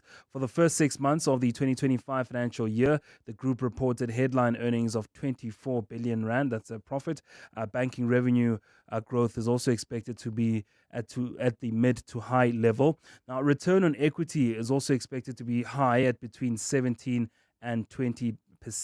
A return on equity is a financial ratio that indicates how efficiently a business generates profits from its shareholder equity, basically the value of every rand that the shareholder has put in. Talking about rands, where are we against the dollar? 17 Rand 10 cents, closer to that 17 Rand mark that you want, Bongani, at 19 Rand 83 against the euro and at 22 Rand 58 cents against the British pound. I'm still aiming for 16.52 by April. Do you want to travel somewhere? Price of gold at $4,217 an ounce, or platinum is at $1,645 an ounce. So Brent crude now at $63.17 a barrel. More business after 8. All right, time for your latest eyewitness news brought to you by Outsurance. SMS out to 45142 now. You could save on your car insurance. If you don't, you can ask them for 500 Rand. Sfisa Zulu, let's start in the Eastern Cape. Thanks, Barney. Good morning. While a ruling by the Eastern Cape High Court has exonerated members of the PAC's military wing from brutal Highgate massacre, the identities of the individual perpetrators remain unknown. The court handed down judgment yesterday in the inquest, which has been running since January. The judge ruled that the perpetrators were probably members of apartheid security forces. 5 people were killed and 7 others injured when attackers entered the Highgate Hotel bar in May of 1993. Khomoso reports. According to the judgment handed down by Judge Denzel Potgieter, the perpetrators of the Highgate Hotel massacre were probably members of the apartheid security forces renegade group, which seemingly intended to stage the attack to falsely implicate the PAC's military wing APLA. This seemed to have been to destabilize the country and the transition into democracy. The attack was meticulously planned and callously executed with the precision of highly trained operatives. Its consequences were lethal. For decades, APLA bore the blame for the attack, their involvement being a narrative that persisted among many. But during the inquest, the court heard how the assailants who entered the bar seemed like skilled, trained military personnel and used state-owned ammunition to carry out the crime. While this judgment confirms the suspicion that families and victims have had for years, the court has failed to identify the individuals behind the attack. Khomoso Modise, Eyewitness News. The MK party has thanked Lucky Montana for his service after he resigned as a member of parliament. It's still unclear why Montana has quit the National Assembly after more than a year since he was sworn in.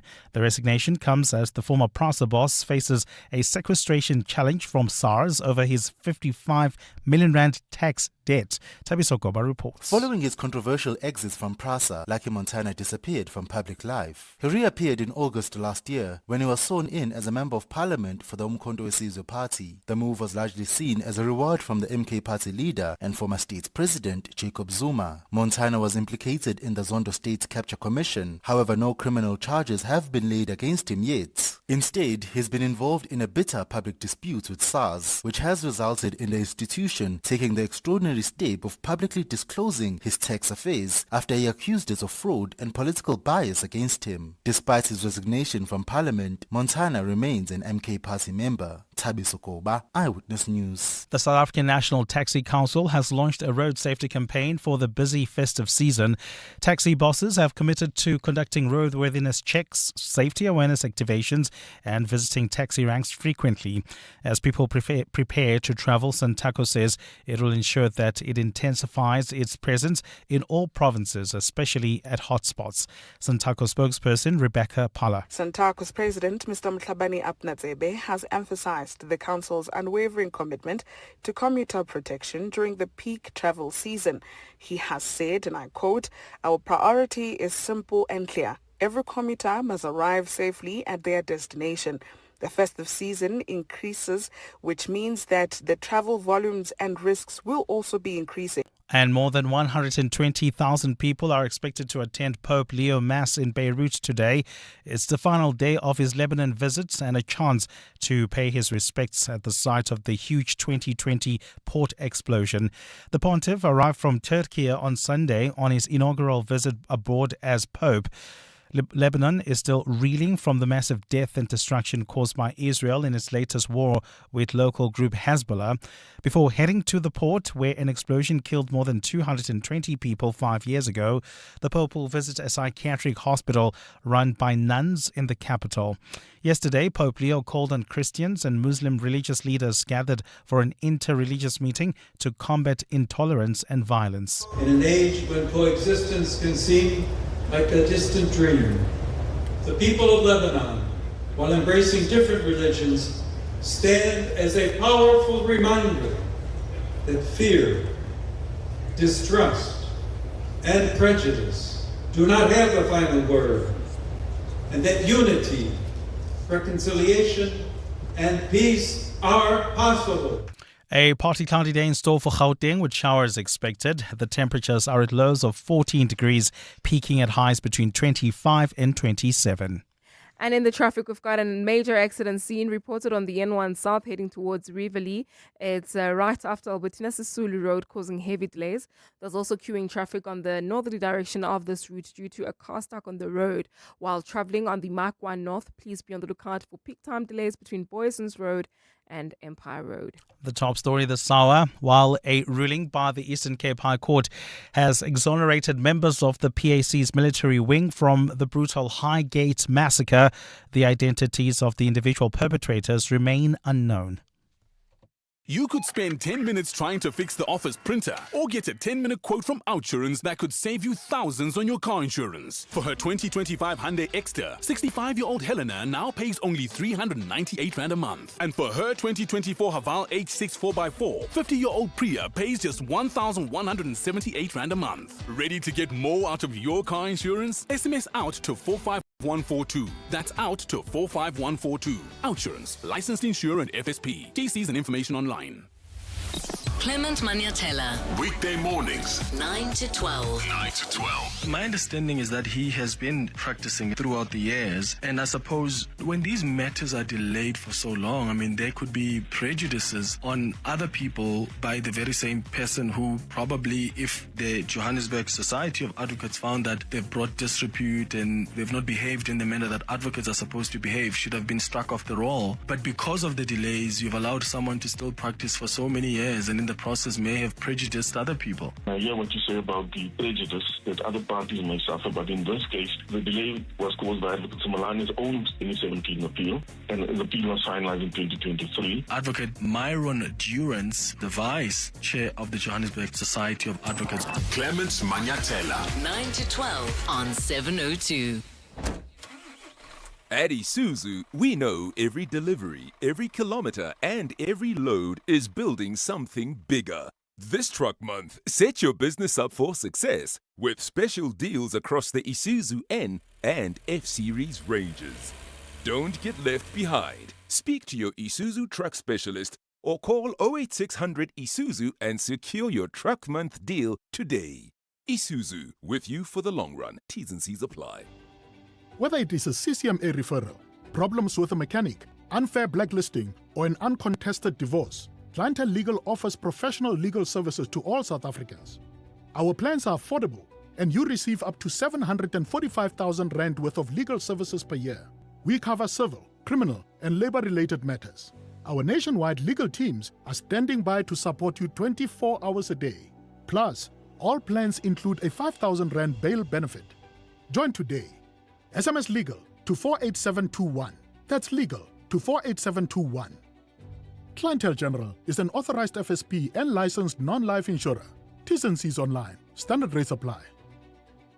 In ancient Corinth, as Alexander the Great approached the philosopher Diogenes and offered to grant him any wish, Diogenes simply replied, "Stand a little out of my sun." At Plus 94 Research, we believe in illuminating the path to informed decisions. By removing the shadows of uncertainty, we let the light of data-driven insights shine through. Don't let assumptions cloud your vision. Step into the light of clarity. Plus 94 Research, the science of decision-making. 702. WhatsApp Bongani on 072 702 1702. Good morning, Bongani and the listeners. Your last voice note about losing weight, that caller is totally correct. what I did to try and lose weight, I stopped drinking fizzy drinks, those sugary drinks, during the week.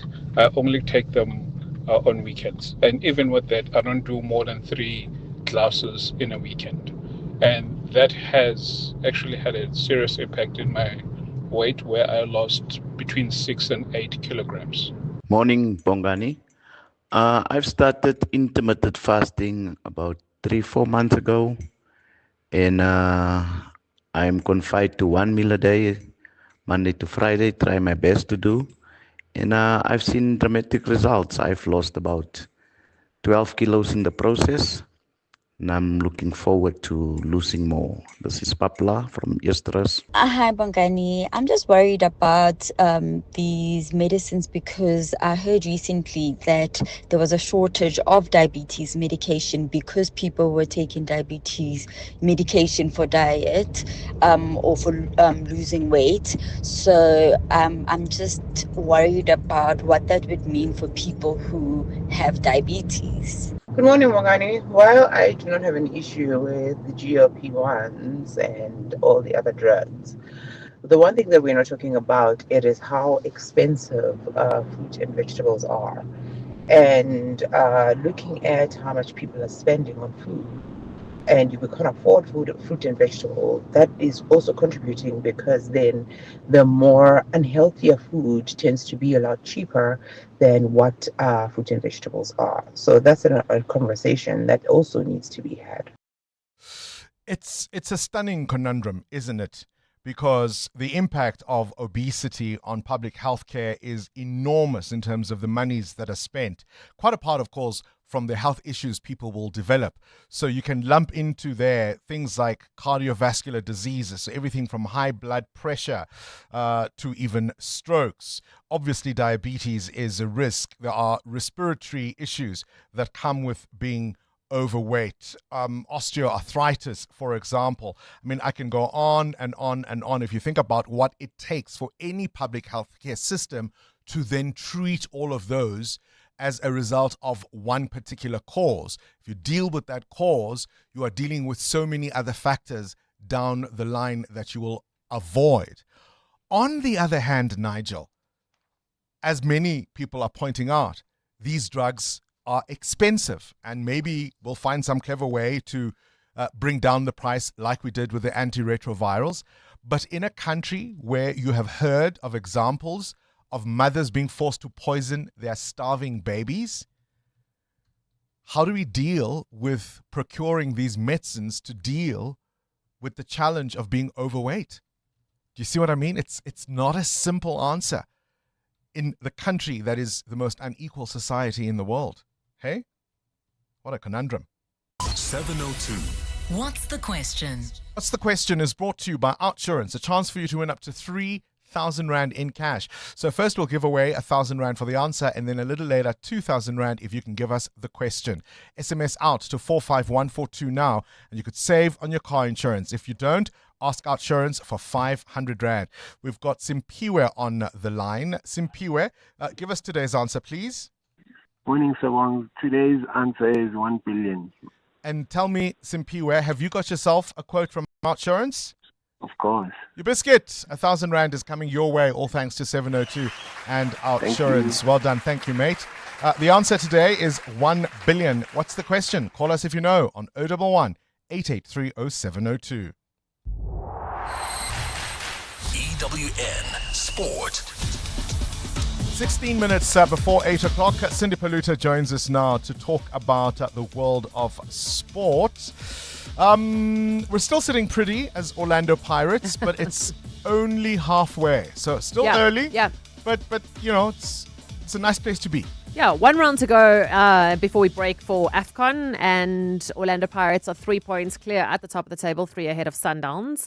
No more games in hand for anybody. This is it. This is the final round, halfway mark, as you said.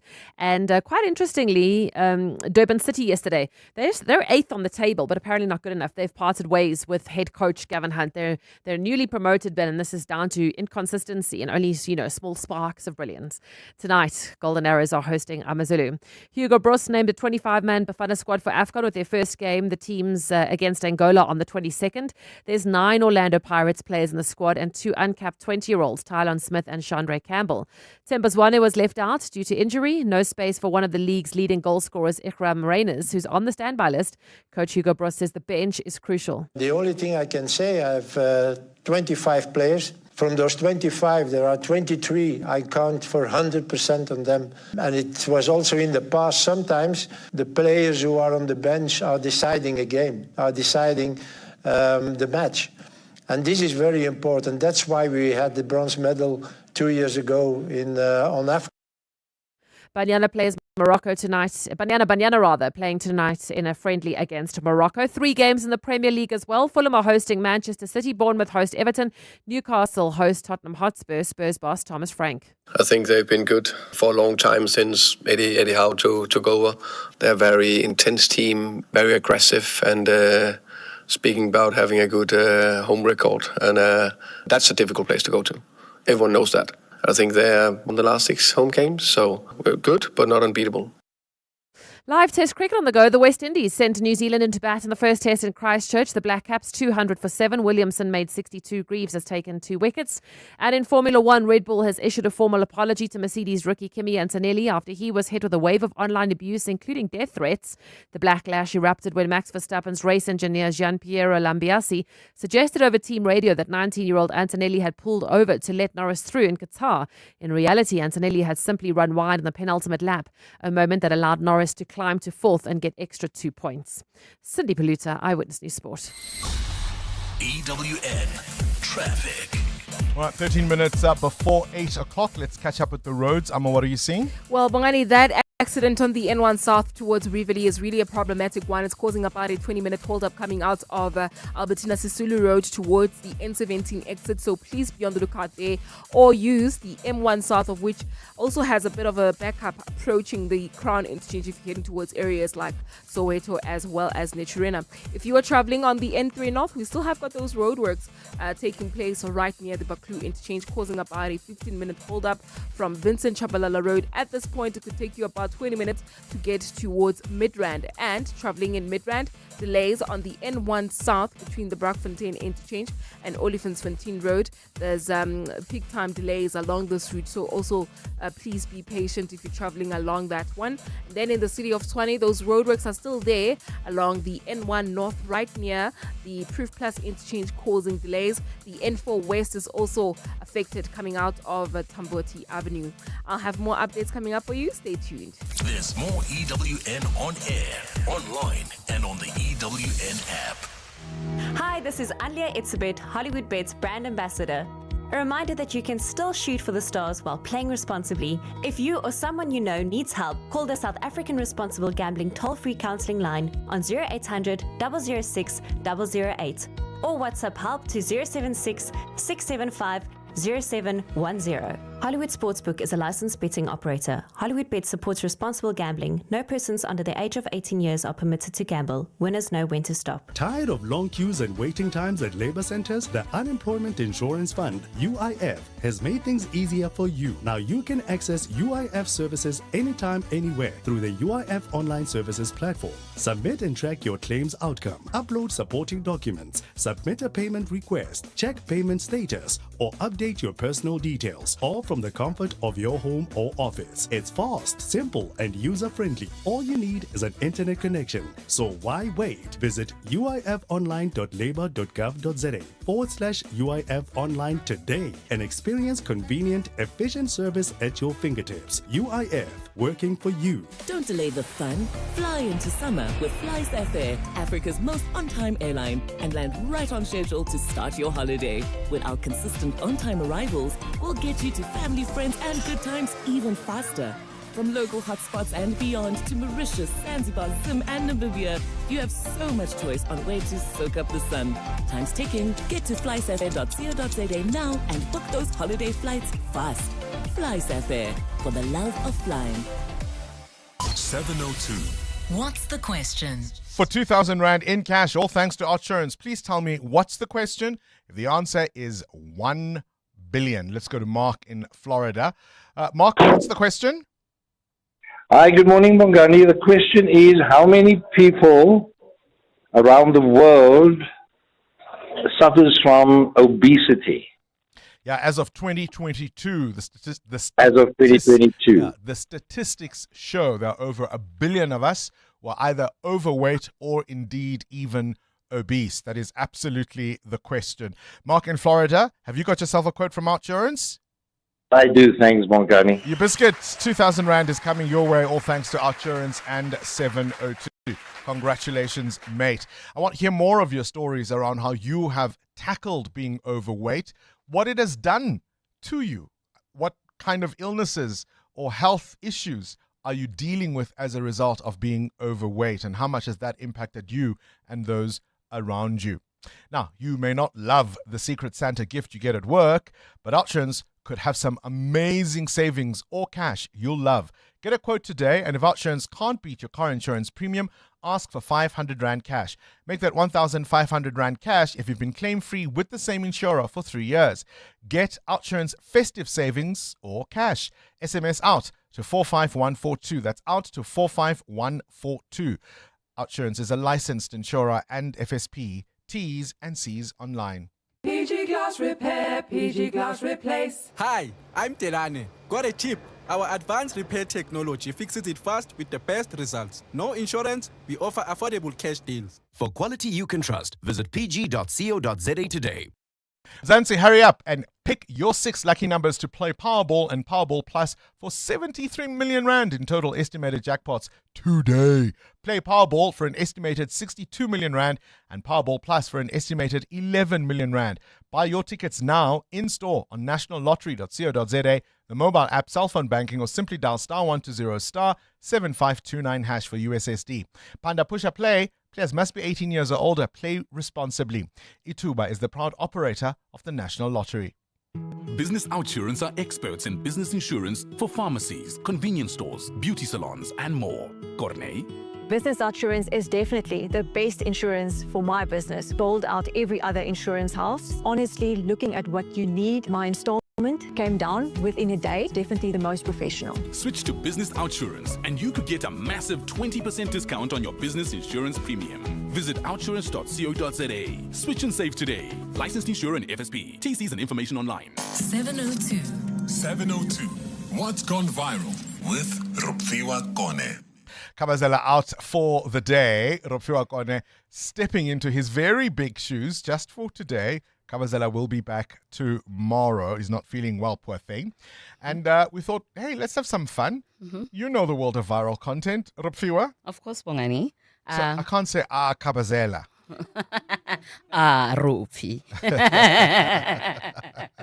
All right. Let's start with your first story. Working class, are you sure? Bongani, we are talking about Victoria Beckham, yes, who was in an interview, stating in an interview that she grew up in a working class family. Yes. And she is indicating to these people that she was very, very middle class. They were just a working class family, nothing much to it. When all of a sudden, David Beckham steps in and says, "Ha, Victoria, I think you're fibbing a little bit there." And he asks her to please tell us what she was driven to school in, where she then responds, "Hori, a Rolls Royce." Let's have a listen to the video. I was in the kitchen making a coffee before I went to the office, and I put a set of the headphones on, and all of a sudden I heard my wife go, "We both come from families that work really hard. Both of our parents work really hard. We're very working class." and I was like, no. Be honest. I am being honest. What car did your dad drive you to school in? So my dad did. No, one answer. My dad. What car was it? All right, it's not a simple answer What because. car did you get your dad to drive? It depends. Okay, in the 80s, my dad had a Rolls Royce. Thank you. So she's trying to sell herself off as a this middle class. No, she says working class. Mm. Her parents work hard. She comes from this working class family, and David Beckham is having none of it. Absolutely not, Bongani. He's a Rolls Royce. A Rolls Royce is Drops you at not school. working class at No. all. And All right. And the question that we're posing to 702 Landers is, has your partner ever stretched the truth or exaggerated maybe their background? And if so, how did you address it? Were you someone who cuts it off politely, or what do you do there? What do you do with a partner who fibs? Right? Who tells long stories, who exaggerates maybe their role in something, who's always the hero. What do you do? Do you say, hi, sweetheart, it wasn't like that. It wasn't a million. Right? What do you say? Do you confront it right there, or do you wait until you come home? That's quite a problem to deal with. Absolutely. All right. Tell us about the dog. Well, Bongani, in this clip, we have a gentleman attempting to jump over a wall. Yeah, I wouldn't call him a gentleman. I'm way too polite sometimes, Bongani. He's a thug. He's trespassing. Yeah. And when a dog comes and attacks him, and obviously because he's not the owner of the house, or else he wouldn't be scaling up a wall. And the question that we want to find out there, do you have a pet that would step in or warn you when danger is around? Or do you have one of your little timid dogs, perhaps Babushka, who wouldn't do anything? Why is Babushka catching strays? Why is Babushka catching strays? What? Has your dog ever assisted you in a criminal break-in in your home? Were you lucky because your dog came and dealt with the would-be thugs? You can see this guy. He scales over the wall. The dog actually goes for his throat and he falls to the ground. And then as he gets up and is trying to get back on the wall, the dog is pulling him down and biting him quite viciously. Has your dog saved your home? 702. Feedback with Baphelile Sambo. Baphelile Sambo, how good was Kabazela today? Oh my God, I am so jealous about it. She was so good. She was so good. She was so great. Kabazela. Oh, P. She did very well. So what do you do with people around you who fib? I mean, it doesn't have to be a partner. It could be a sibling. Yeah. It could be a cousin I or let a them go Do you have that on. friend? I do, actually, and I don't want to talk about it because And they everyone listen. in the group goes... I do actually, Usiswa and they akho. listen, so I'm not going to say too much. But I do have a friend like that. I just let them go on. It's okay. Because I know, and everybody knows. I even, actually, no, let's not. 'Cause she's gonna figure it out. Let's not. Maybe. Let's not go there. All right, give us more feedback. Bongani, we're getting lots of reaction on the clips that we played earlier on of Imogen Mashazi, the former Ekurhuleni City manager. Robert on WhatsApp says the testimony left him with a sense of ennui. He felt she came across as disengaged, unprofessional, which in his view does not reflect well given the work that she's been doing. Ennui. That's You know what? Is that the word? You know what? Please. Is that the word of the day? And we've also been getting reaction on the weight loss conversation. Many 702 Landers say they struggle with emotional eating and they find it difficult to keep the weight off. Elsie on WhatsApp suggests looking deeper at the psychology and root causes, possibly with the help of a dietitian. All right, so we've got to the point where the World Health Organization has issued these guidelines for the use of these medicines. We know them more for the brand names, things like Ozempic, for example. And they're saying, hang on, if you balance the cost of these medicines with the cost of what being overweight and obesity does to public healthcare systems, it may be worth considering giving people a shot. Now, in a country like ours, and we're nowhere near that, so I'm not saying this is the official position of the South African government. I'm not saying that at all. But I'm just wondering, in a country with so much inequality, do you give expensive drugs to people who are overweight, trying to save money from the public healthcare system, in a country where sometimes we hear horror stories of mothers so desperate they poison their starving children because there's no food? How do we balance those two thoughts? What are your views? Let us know. It's 8 o'clock. This is EWN. Senzo Mchunu will face the Madlanga Commission, and Dada Morero hopes to hold on to power in the ANC while facing a vote of no confidence as mayor. Good morning, I'm Sfiso Zulu. Suspended Police Minister Senzo Mchunu will appear before the Madlanga Commission of Inquiry in Pretoria today. Mchunu is one of the last witnesses set to testify before the commission that's investigating alleged police corruption. President Cyril Ramaphosa granted Mchunu special leave following allegations that he had ties to underworld figures who interfered with police operations. The commission will conclude its public hearings for the year on Friday. Commissioners are expected to file a 3-month interim report to Ramaphosa in 2 weeks. Oren Singh reports. Following his appearance before Parliament's ad hoc committee in October, suspended Police Minister Senzo Mchunu will appear before the Madlanga Commission of Inquiry in Pretoria this morning. Mchunu is expected to appear before the commission at 2 p.m. He is likely to speak on the December 31st disbandment letter of the Political Killings Task Team, an issue that sparked the July 6th briefing by KZN Police Commissioner Nhlanhla Mkhwanazi. But while Mchunu faces criticism around his decision to immediately disband the PKTT, he has also received praise for being the one who tasked National Police Commissioner Fani Masimola to investigate the 360 million rand SAPS tender awarded to criminally accused tender tycoon Vusi Muzikat Matlala. Matlala, who has also been fingered in the 2 billion rand SIU Tembisa hospital scandal, had his contract cancelled in May. Arun Singh, Eyewitness News. Meanwhile, former Ekurhuleni City Manager Imogen Mashazi is expected to return to the commission today after a frustrating start to her evidence. Mashazi was grilled about her failure to provide evidence to support claims that she made yesterday, including allegations of rape and sexual harassment of staff by suspended EMPD Chief Isaac Mapie. The former city manager has denied shielding suspended acting EMPD head Julius Mkhwanazi from disciplinary action after he was implicated in an IPID report on fraud and corruption. I deal with a lot of issues, but maybe this one, I did not pay too much attention on it. Johannesburg Mayor Dada Morero is in the firing line once again as he's set to face a motion of no confidence today. The latest attempt to remove him from office was tabled by the UDM, AIC and Al Jama. The minority parties recently left the ANC-led coalition government, citing a lack of confidence in Morero's leadership. They say their motion is driven by poor service delivery and the mayor's failure to consult coalition partners on important decisions. Alfara Mushwana has more. This week could be a defining moment for Johannesburg Mayor Dada Morero's political career, not only because of the motion of no confidence he faces, but also due to the ANC's highly contested regional conference scheduled to start tomorrow. Morero is seeking re-election as the ANC's regional leader, going head-to-head with the widely supported Loyiso Masuku. However, before the conference kicks off tomorrow, Morero must first deal with the motion of no confidence against him.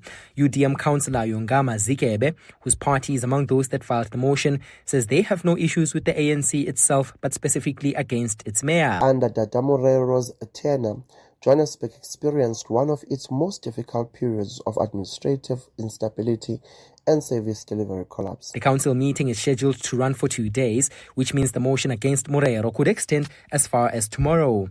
Alpha Ramshwana, Eyewitness News. And Hong Kong's leader has established an independent committee to investigate the devastating fire at an apartment complex that killed 151 people. John Lee says the committee will conduct a comprehensive and in-depth review to reform the building work system and prevent similar tragedies from happening in future. The structure will be led by a judge. Authorities say the blaze, which was the city's worst fire in decades, spread quickly via netting used on exterior scaffolding that fell short of fire-resistant standards and failed to stop flames from spreading.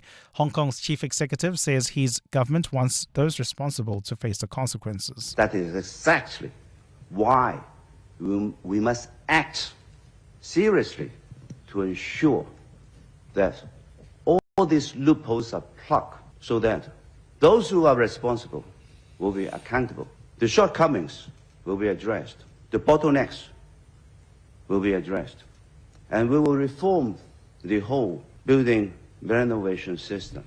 Gold is trading at $4,220.74 an ounce. The rand is at 17.09 to the dollar, 22.59 to the pound, 19.85 to the euro. Brent crude oil is at $63.23 a barrel. And in the traffic, we've got slow-moving traffic on the N3 North. This is between Vincent Chabalala Road and the Baklu Interchange. Roadworks are causing these delays. The good news, though, is that accident we spoke about earlier on the N1 South towards Rivoli has been cleared, but traffic remains a bit slow approaching the N17 turnoff. And in your Sport 1 last round of Betway Premiership games this week before we break for AFCON, Durban City has parted ways with coach Gavin Hunt. 3 games in the Premier League tonight, including Man City away at Fulham, Newcastle hosting Spurs. And New Zealand 7 wickets down after being sent to bat by the West Indies in the first test. A partly cloudy day in store for Gauteng with afternoon showers and thunder showers expected. The temperatures will peak at highs between 25 and 27 degrees. The top story in EWN this hour. Suspended Police Minister Senzo Mchunu will appear before the Madlanga Commission of Inquiry in Pretoria this afternoon. EWN, in touch, in tune and independent. For the latest, visit ewn.co.za or download the EWN app. This is Breakfast with Bongani Bingwa on 702. Let's walk the talk. 6 minutes after 8 o'clock, we're talking being overweight and obesity. GL1P drugs, now there have been cautious recommendations issued by the World Health Organization, our own Department of Health, through structures such as SAPRA, for example, may consider these. And are we going to head towards a point where, when we consider the burden on the national public health system that being overweight and obesity cost the fiscus, do we then say, hang on, maybe let's find a way to make these drugs more readily available? Do we do that in such an unequal society where people sometimes don't have food to eat? But on the other hand, Nigel, if you think about the costs of being overweight, from mobility to early death to disability to diabetes to cardiovascular diseases, in and out of hospital treatment, the medicines, think of the totality of all of that. If one medicine comes along that can help solve a huge chunk of that problem, do you say no? But how do we live with ourselves knowing that there are hungry people and we want to take money to stop people from being overweight? Do you see the conundrum? Yeah. It's not an easy one. How do we deal with it? I almost said Kabazela. It's not Kabazela, but it's from Kabazela's feature. Rafio wants to know, what do you do with a partner or a friend who fibs, who exaggerates, who's always the hero in the story, when the facts aren't quite as glorious for them as they would want you to believe? This is Breakfast with Bongani Bingwa on 702. Let's walk the talk. Got a doctor on the line. Is it Dr. Valap? Did I get it right? Dr. Valap, you're calling us from Ennerdale. Correct. What do you want to say about weight loss? So, just bear with me. Understand that weight gain is to do with insulin. Yeah. Insulin is secreted by the body when you're eating starch, sugar, fruit, juice. So, the obesity is a consequence of that. Yeah. What is also a consequence of that is that the high insulin levels increase your incidence of hypertension, diabetes, and heart disease. Yeah. So we can find numerous ways of overcoming these effects. And using semaglutide or Ozempic is one of them. But the problem is, after about 5 to 10 years, they start getting used to the effects of the nausea, which gets them to stop eating. And then they'll start going back to the diet that they were used to. Also, is that when they do take these products, they still continue eating all these high starch, high sugary products, which when they default from the medication, will make them to rapidly gain weight. And the same is the case in people who undergo these bariatric surgeries.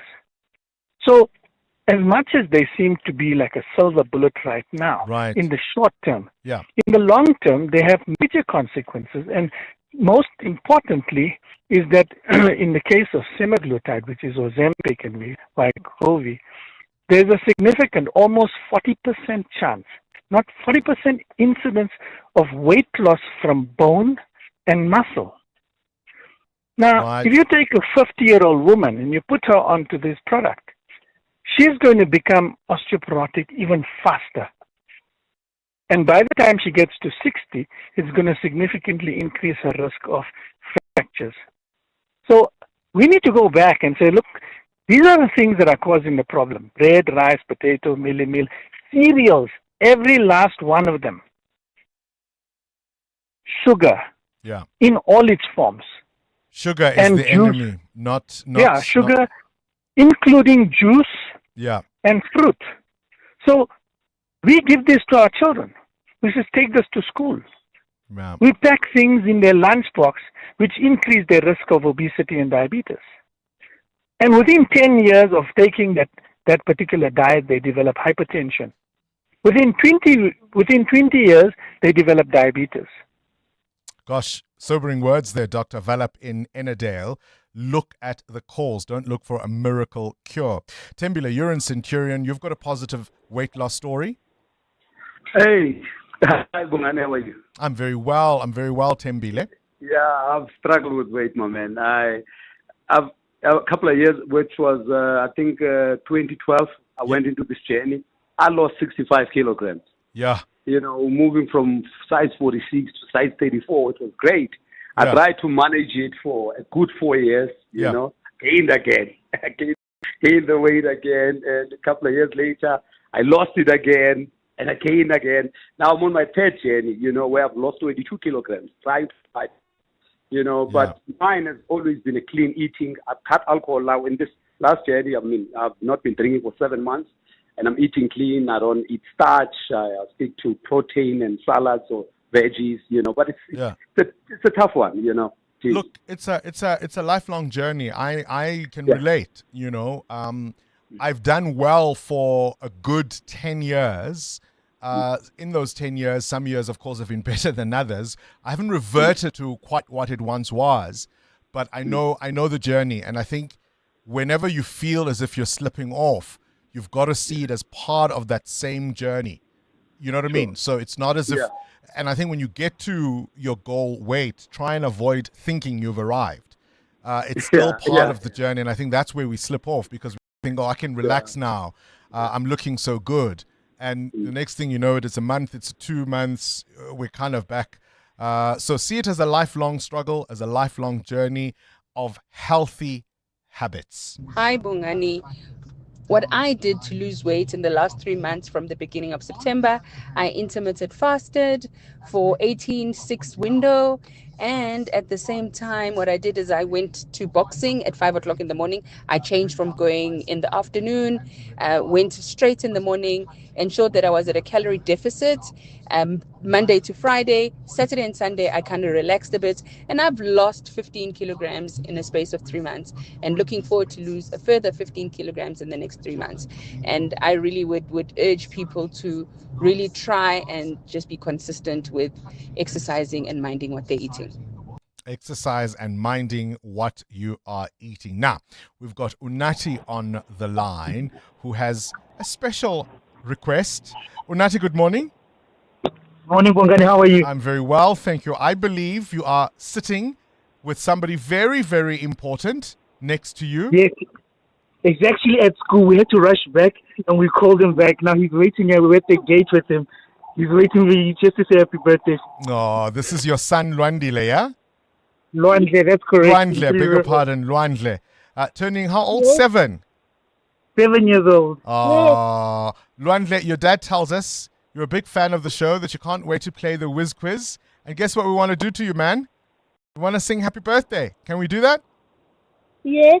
All right, here we go. 1, 2, 3. Happy birthday to you. Happy birthday to you. Happy birthday, dear Luandle. Happy birthday to you. Hip, hip. You can tell all your friends at school 702 Breakfast sang happy birthday for you. Hey, Lwandle. Thank you. Thank you. You have a good day, mate. You have a good day. A very proud dad there, Unati, with his son, Lwandle. We do that kind of favor every now and again. Even if Muteo sings off key, it's okay. Lwandle appreciates it. It's always someone else, not you. Robert, in 4 ways, you're saying weight loss, weight gain, it's all about discipline, yeah? Hello? Yes, Robert, you're on the air. Go ahead. Yeah, good morning, Bongani. Yes, it's a discipline. I lost 50 kgs within the 2 years. You can't lose it too fast because you're going to gain very quickly. Yeah. Okay. And it is the excess of the carbs which is putting the weight. You know, I say it's not. I'm eating like almost about a kilo of the apples a day, which gives me the energy, gives me the also maintaining my gut system very clearly. I drink a lot of water, and then everything it is about the discipline. You can't eat. You have to eat about the 60 to 70% when you're full, and then you will maintain your weight. And of course, if I have a craving for the ice cream, I don't bother. I get the ice cream, and I'm keeping that weight for the last 2 years, very steady. Well, Robert, can I ask you what was your weight at your heaviest? 132 and a half. 132 and a half, and you've lost over 50, you say? Yes, I'm on the lower 80s now. Lower 80s from 132. That's absolutely fantastic, Robert. It Well is done. half a meter with the sizes of the pens, from the double extra large to the medium, and medium it is still it start to becoming big because the excess of the skin. People that would like to look like a model today, which you start to be overweight, you're not going to look like a model. You're going to have excess of the skin, and that's the process, what is taking a very, very long time until that skin is going to shrink again. And that's what they're looking, the people looking for the silver bullet. You know, there is no magic cure. There is no magic cure. There is no silver bullet. I think you're absolutely right, Robert. We've heard all sorts of tips, from getting more sleep to taking brisk walks and exercise if you can, cutting out the sugary foods, particularly the starchy white foods like white bread, rice, pasta, all of those foods. Obesity is a real problem. 68% of women in South Africa are considered either overweight or obese. And you can see how the poverty dynamics play themselves in very gendered ways, because it's only 31% of men who are classified similarly. Ivan, let's give you a chance. Is it Ivan, or did I get it right? Hi, Bongani. Yes, it's correct. It's Ivan. Okay, go ahead. The product that you're talking about, I think it costs in the region of plus over 2,000 rand per month. How can the government afford that? And then I also want to speak to the conundrum, which is South Africa. On the one hand, we have obesity, which is not a laughing matter because I was also obese. But on the other hand, wasn't our president talking about the malnutrition of children that is causing stunting? Yeah. Well, that's exactly why I was raising the question. So firstly, firstly, let me make it clear. Government has not said it's going to provide these medicines, but we were just debating that if it were to consider it, again, taking into account all of the related costs that come with having to take care of people who are sick as a result of being overweight, it might be the cheaper option. But again, in that context, as you say, where there are children starving whose growth is stunted because of insufficient access to resources, it just feels like a really, really difficult one morally. Let's talk. We're listening. Morning, Bongos. Only last week, Monday, I had intruders at my home. I have a dog that was barking non-stop. When I went to check on my camera, I realized that there was 3 criminals right inside my house. And when they heard me open the door, then they ran away. But it was all, I was saved by my dog, my Snoopy. Hi, Bongani, Jenny G. Many years ago, I lived in Glen Vista, and across the road from me was actually quite a famous singer. Fortunately, now I can't remember her name, but the one night, middle of the night, we hear our dog barking, and I promise you, it wasn't a barking, vicious dog. It was, oh, come and help me. I'm in the garden. I know I must do my job, but so we stuck our head out the window, and there was this guy with a copper-colored hair. And we said, hello, what are you doing? Well, he bolted. And I must say, a few days later, we saw him coming out of the apartment or property across the road from us where this famous person lived. So the dog did his bit, but very reluctantly. Cheers. More, Bongani. This is Floris from the beautiful Western Cape. Bongi. I have a mixed breed, a bull terrier and a pit bull, and then also a miniature Doberman Pinscher. I went quickly into town. I come back and I saw someone sitting on my gate. And there was two of my dogs standing right beneath him. It was a friend of mine. He was so drunk, tried to climb over the gate instead of opening it. And the dogs kept him there. Actually, the one jumped over and stood on the other side, towards the roadside. And they were just lying there waiting for him to come down. And that was quite a story for me. I had to give each of my dogs a treat. A job well done. Have a good show. Bye-bye. Morning, Bongals and team. Bongals, I'm not gonna lie. You know, in the township, there's no such dog. Bospoti, Libo Pobi. Those dogs are super friendly. Those dogs are super friendly. They will even accompany that criminal to the door. Those dogs they're useless. I'm not convinced. I know many a sporty who is chained What because danger? they're so because they become so vicious. And I think part of the vicious cycle, of course, is that the more you chain the dog, the more likely it is to be aggressive, particularly when strangers come around. But I'm not so convinced that more danger will walk you to the door. Who's danger? I'm not convinced. EWN traffic. 22 minutes after 8 o'clock. Let's catch up with the roads. Amo, what are you seeing? Bongani, on the N3 North, we've got a stop and go situation. This is between the Vincent Chabalala Road exit towards the Baku turn-off. Roadworks are causing these delays. There's also queuing traffic along the N1 North. This is between Malibongwe Drive and Rivonia Road. Peak time delays there. While traveling towards Irene, we've got a major accident scene along the R21 North that happened near Nelmapius Drive. It's causing heavy traffic volumes. Please be on the lookout there or use the N1 North into areas like Centurion. More updates coming up. Stay tuned. There's more EWN on air, online, and on the EWN app. 702. The Worldview. Let's catch up with news from elsewhere in the world. Vicky still standing in for Adam. A very good morning to you, Vicky. Let's start with this ex-UK Special Forces leaders accused of concealing evidence. This goes all the way back, yeah? Yeah, we're talking about, at the moment, we've got an inquiry into the Afghanistan war going on, and it's examining allegations that SAS troops unlawfully killed detainees and civilians, including children, during night raids. Now, this inquiry has heard from a former senior Special Forces officer. He's known only as N1466, has not been identified. He told the inquiry that he passed evidence of criminal behaviour, his words, to the Director of Special Forces in 2011, but nothing was reported to military police.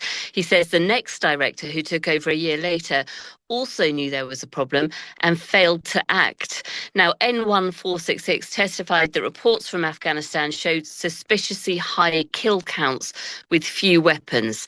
And whistleblowers claimed soldiers bragged about killing all fighting age males.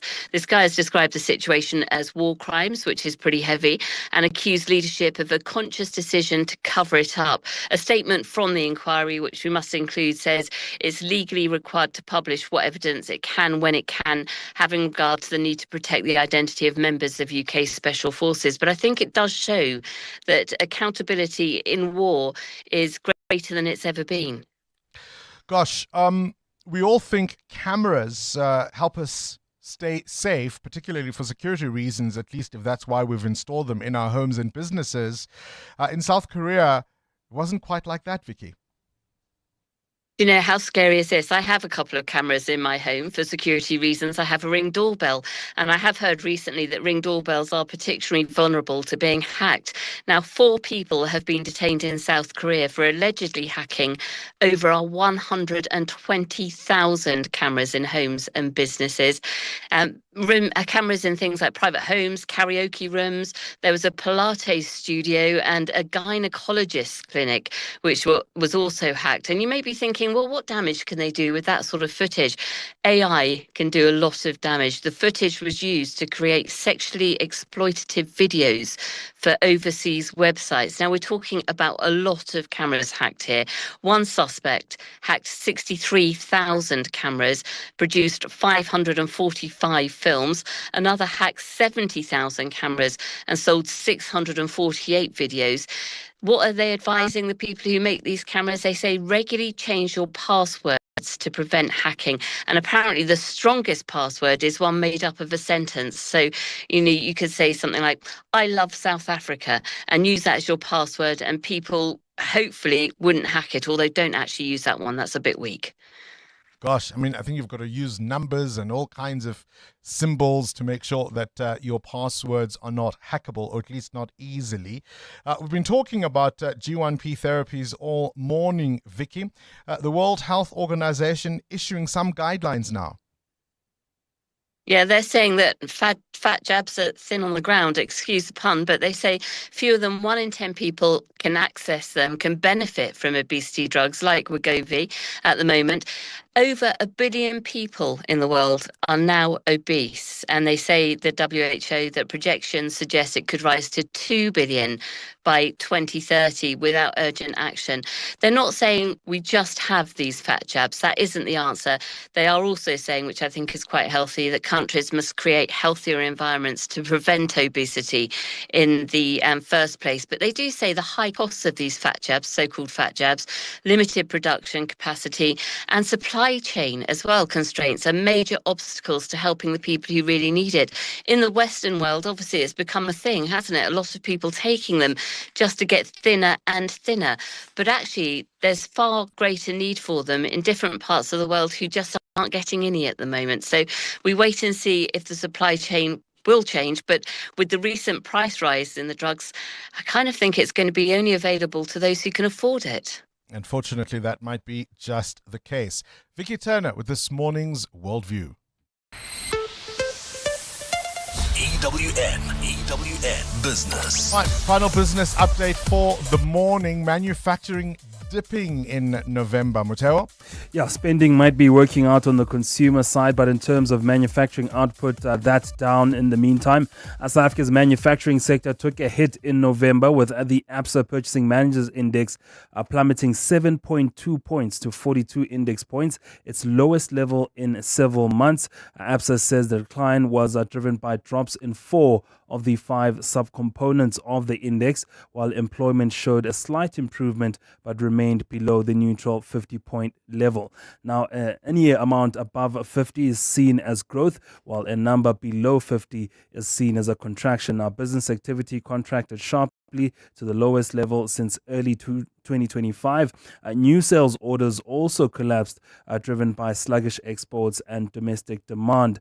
Cost pressures eased overall during the period. This was thanks to stronger rand and lower global oil prices. Right. I think it's difficult to get stronger, right? It's such an unfamiliar phrase, is it not? Whilst all that is going on, people are buying cars. Yeah, South Africa's new vehicle market has shown signs of improvement. South Africa's new vehicle market hitting numbers of 12.5%, 54,896 units sold in November. This is due to easing inflation, lower fuel prices, and more interest rate cuts this year. Fuel prices fell sharply in November by 51 cents per litre for petrol, while diesel was down by 21 cents. Our new passenger car sales were up 11% to 39,158 units. On the export side of things not looking good there. Exports down 4% as geopolitical tensions provide instability in that segment. All right, let's talk about that strong rand.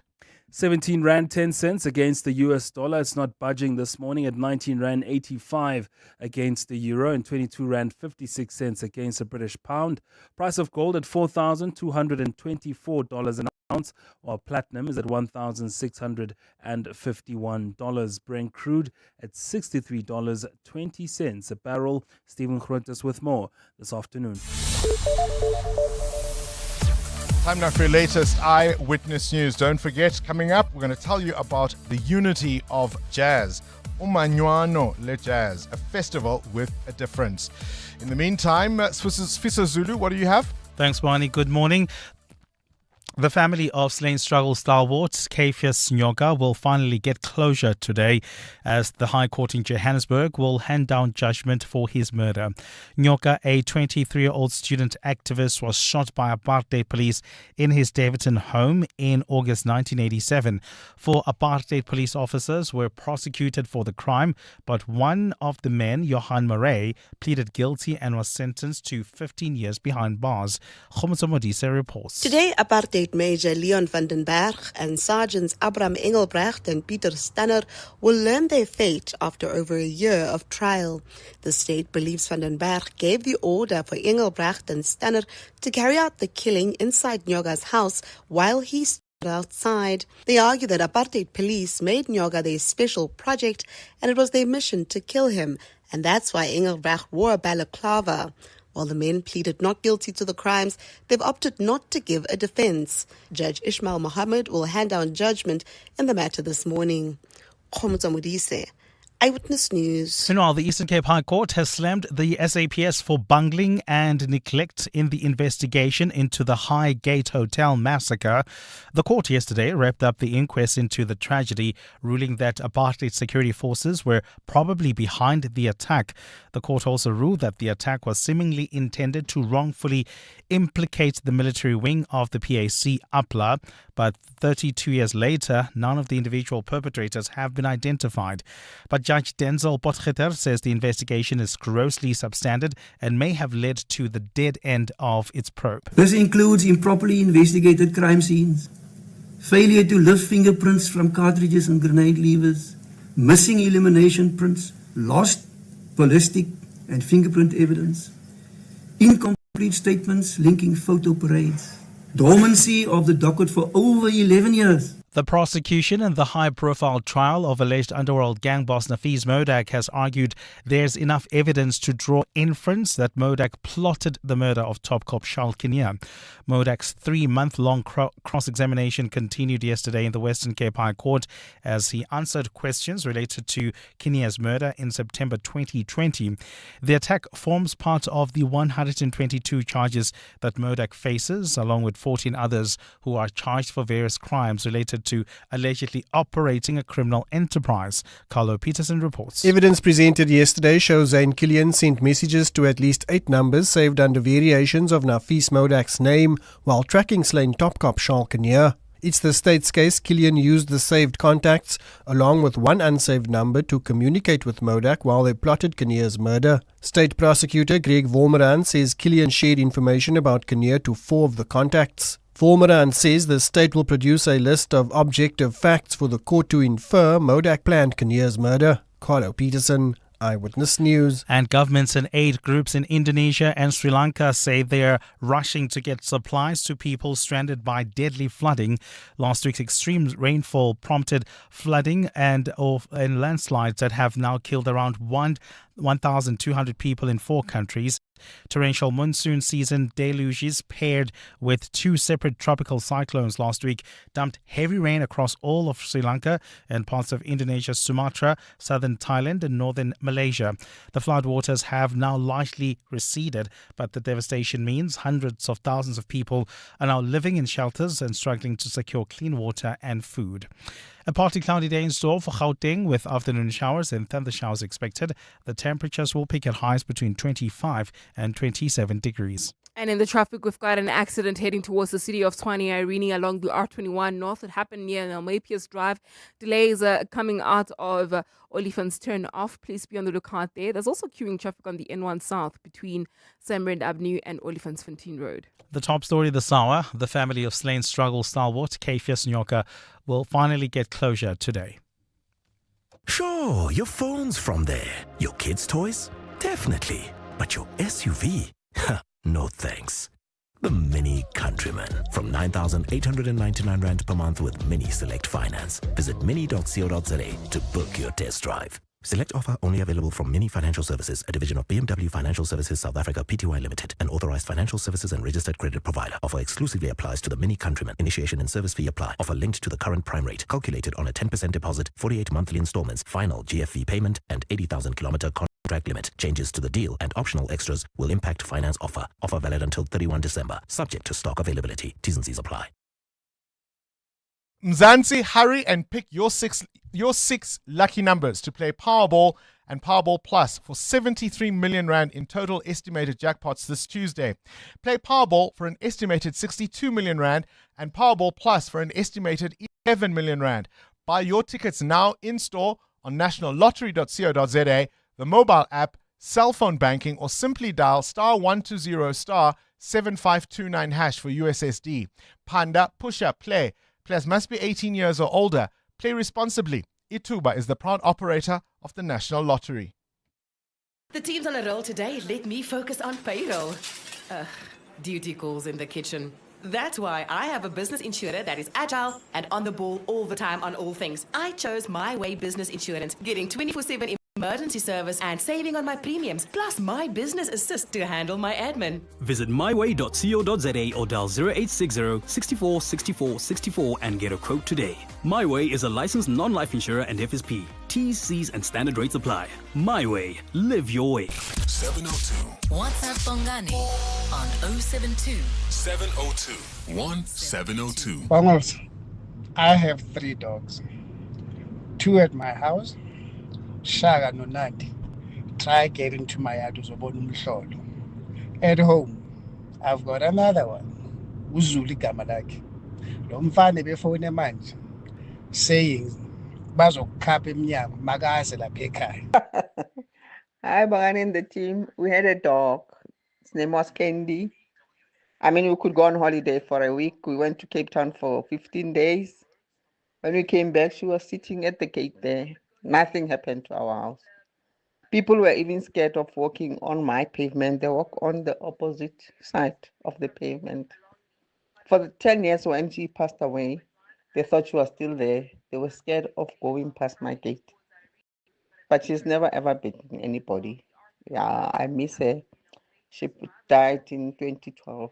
But I'm telling you, I can't replace her. It was an Alsatian. It's Veronica from Spraidview. Bye-bye. Good morning, Bongani. Good morning, Bongani. No.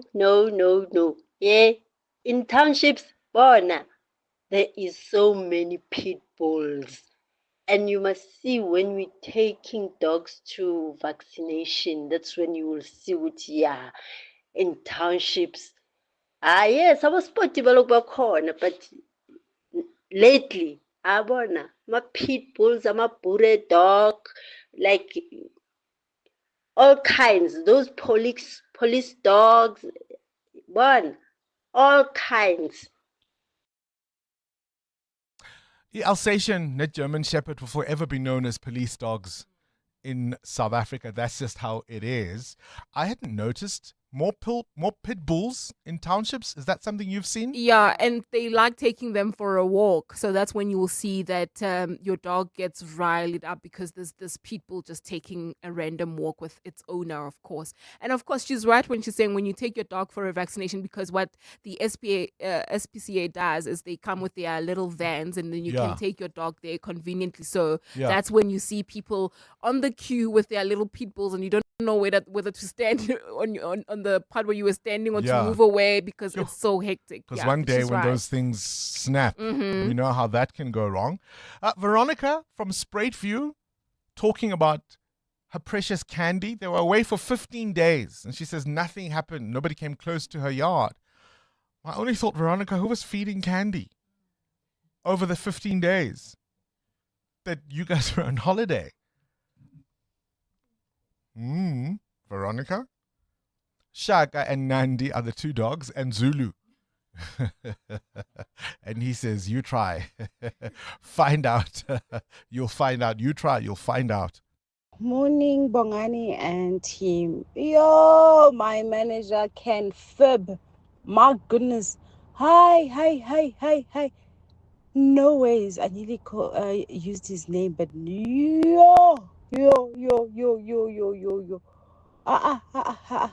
Like literally, like the story changes into multiple forms and color every time they would tell a story. And it's the same story for years, but then every time takes different form.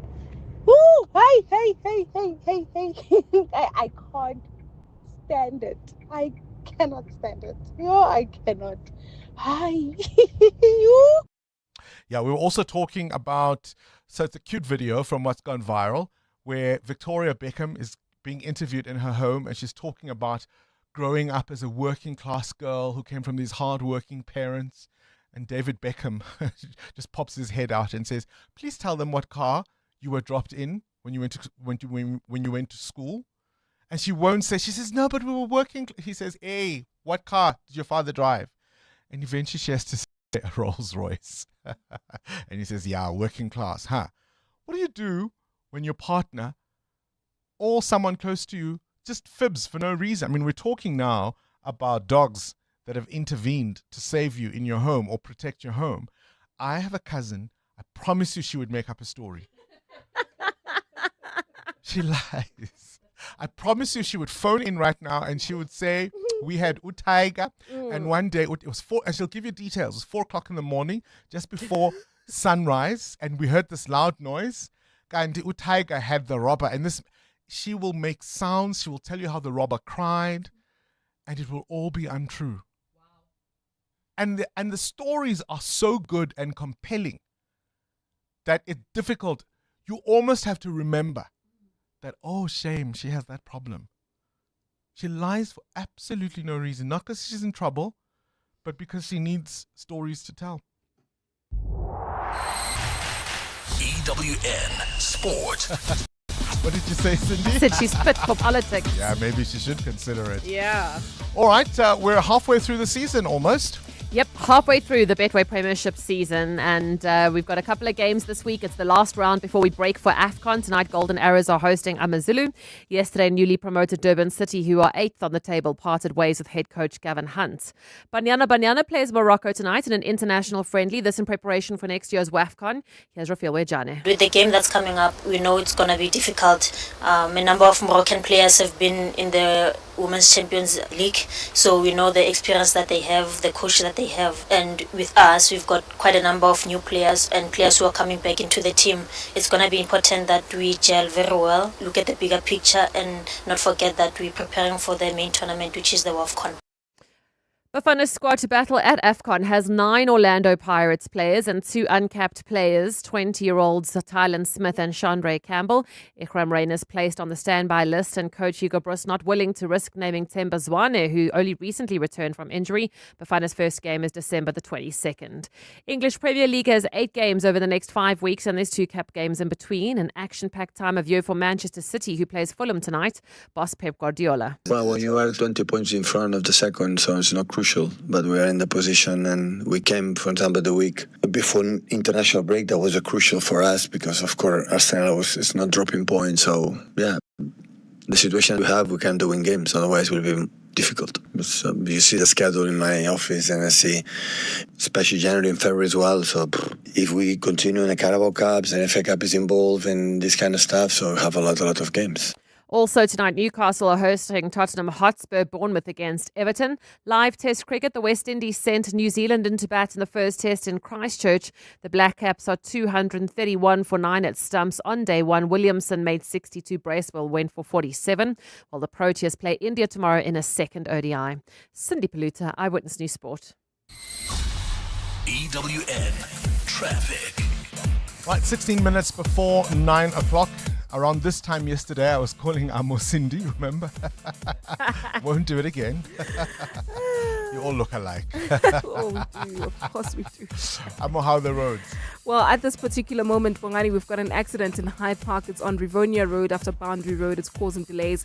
Please drive with care. While traveling on the M1 South, delays between the Baku interchange and Marlborough Drive. There's also delays heading towards the Baku turnoff via the N3 North. This is due to Marlborough, to the roadworks that are taking place after Marlborough Drive. And then heading towards the city of Tshwane, we still have got that accident scene. It's really a major one on the R21 North near Nelmapius Drive, causing heavy traffic volumes. Please approach with care. More updates coming up at the top of the hour. Stay tuned. There's more EWN on air, online, and on the EWN app. Imagine a world where groundbreaking health discoveries start right at home. The WITS Interdisciplinary and Translational Science Biohub will be Africa's first fully integrated bedside-to-bench to breakthrough campus.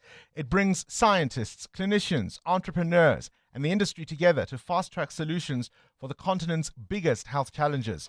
From multi-omics research to new vaccines and diagnostics, this is where Africa's science rises.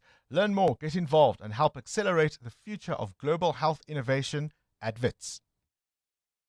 Hi, this is Teko Modise, Hollywood Bets brand ambassador. Be a winner who knows when it's time for a timeout and play responsibly. If you or someone you know needs help, call the South African Responsible Gambling Toll-Free Counseling Line on 0800 006 008 or WhatsApp help to 076 675 0710. Hollywood Sportsbook is a licensed betting operator. Hollywood Bets supports responsible gambling. No person under the age of 18 years are permitted to gamble. Winners know when to stop. At Checkers, we do more so you get extra this Christmas with over 2 billion rand in festive savings. Like Clover Crush 100% fruit juice blend 1.5 litres, any for $38.99 each. And Colgate Triple Action 100ml or Active Salt toothpaste, 75ml, any two for 30 rand. Plus, stand a chance to win your share of 7 million rand in prizes. Simply buy any 3 qualifying products and swipe your extra savings card to enter. Valid until Sunday at Checkers. T&Cs apply. Coming up on the Clement Manyatela Show on 702. The man himself is in studio between 9 and 12. Clement Manyatela, what can we expect? Good morning. We're going to be reflecting on the testimony of Imogen Mashazi at the Madlanga Commission yesterday. I've never seen such a hostile witness. I think Yakuk and Kwinana came close. Even Jacob Zuma showed some respect to the State Capture Commission when he appeared. Nothing close to what we saw from this woman yesterday. So we'll reflect on that. Doesn't it also give you a little window? Because I think sometimes people like us in our jobs don't always understand or fully appreciate what workers or people who are employed under leaders like this have to put up with in these organizations. And when you see the arrogance, right, even when they're caught out in lies, the complete disassociation with what is being presented in front of them because they only see the world from their point of view. I mean, you had a sense of that as well, even with people from the Road Accident Fund, for example, and the kind of leaders they've been working under. Isn't that scary? It is very scary. How would you deal with a boss like that? I don't know. Goodness me. That's why they always say people don't leave the company, they leave the managers. Yeah. So we're going to look at that. And then at 10 o'clock, we do the last Healing Hour feature for the year. And today, as we always do every December, today we're going to be healing from whatever painful experience you've had this year that you survived, that you have overcome. So that's between 10 and 11 o'clock.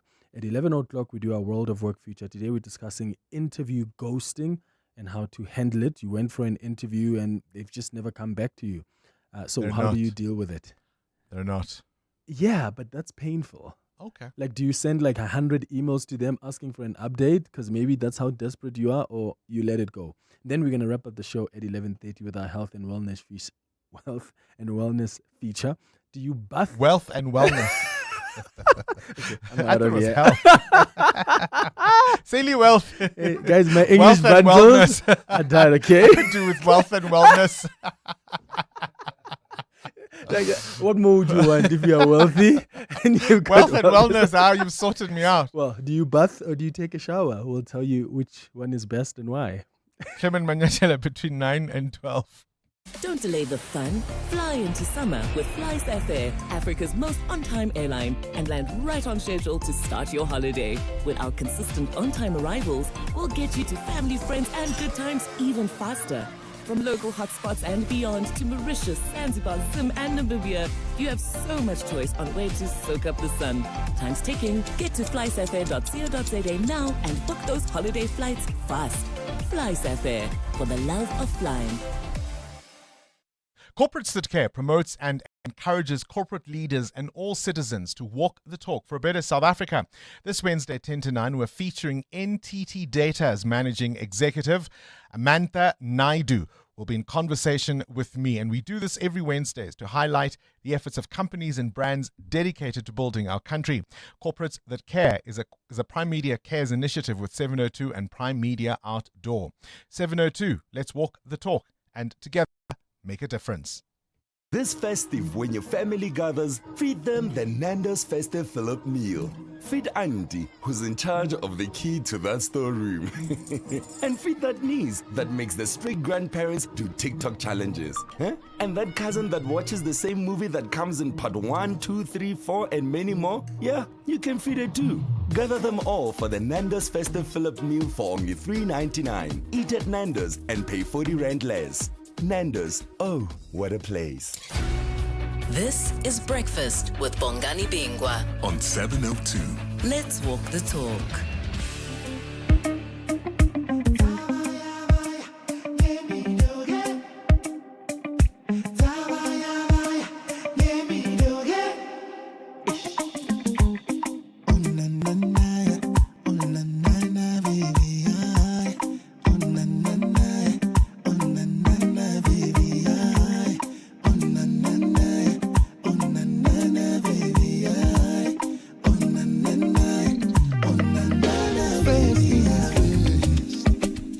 Oh man, for the 4th edition, Umanyano Lwe Jazz, the unity of jazz, a festival like no other.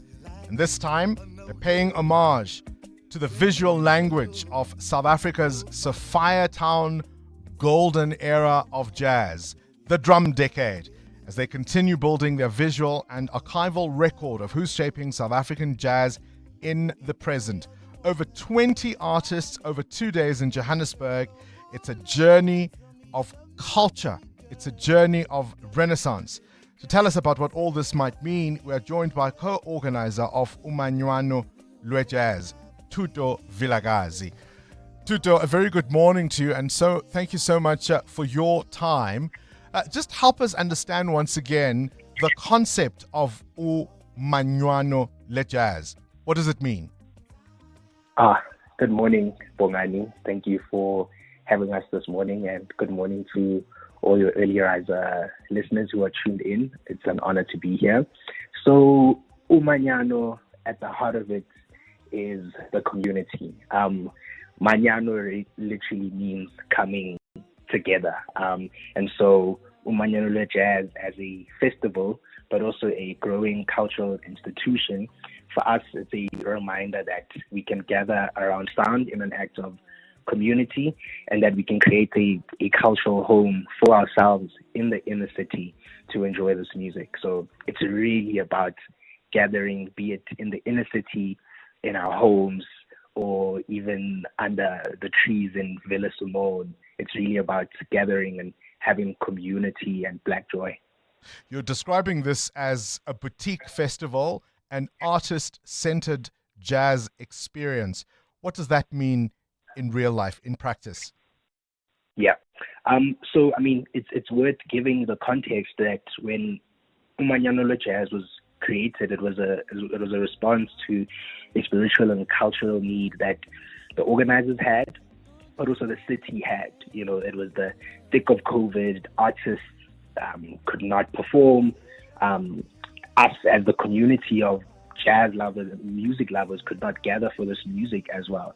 And so what emerged sort of in that crucible is this woman-led festival where we gather annually, and it's a boutique festival in such that people can expect really an intimate and cozy atmosphere, dignified artist performances under the Joburg sun. It's an atmosphere that is in nature, and for us, boutique jazz festival means really blending the lines between, the big festival experience where you are outdoors, but there's certain implications of that, or a jazz festival that's sort of in a convention center. And when we created Umanyano Le Jazz and this idea of a boutique festival, we really wanted to find that balance of how do we create a listening in the city, but blend those two atmospheres that people love. One,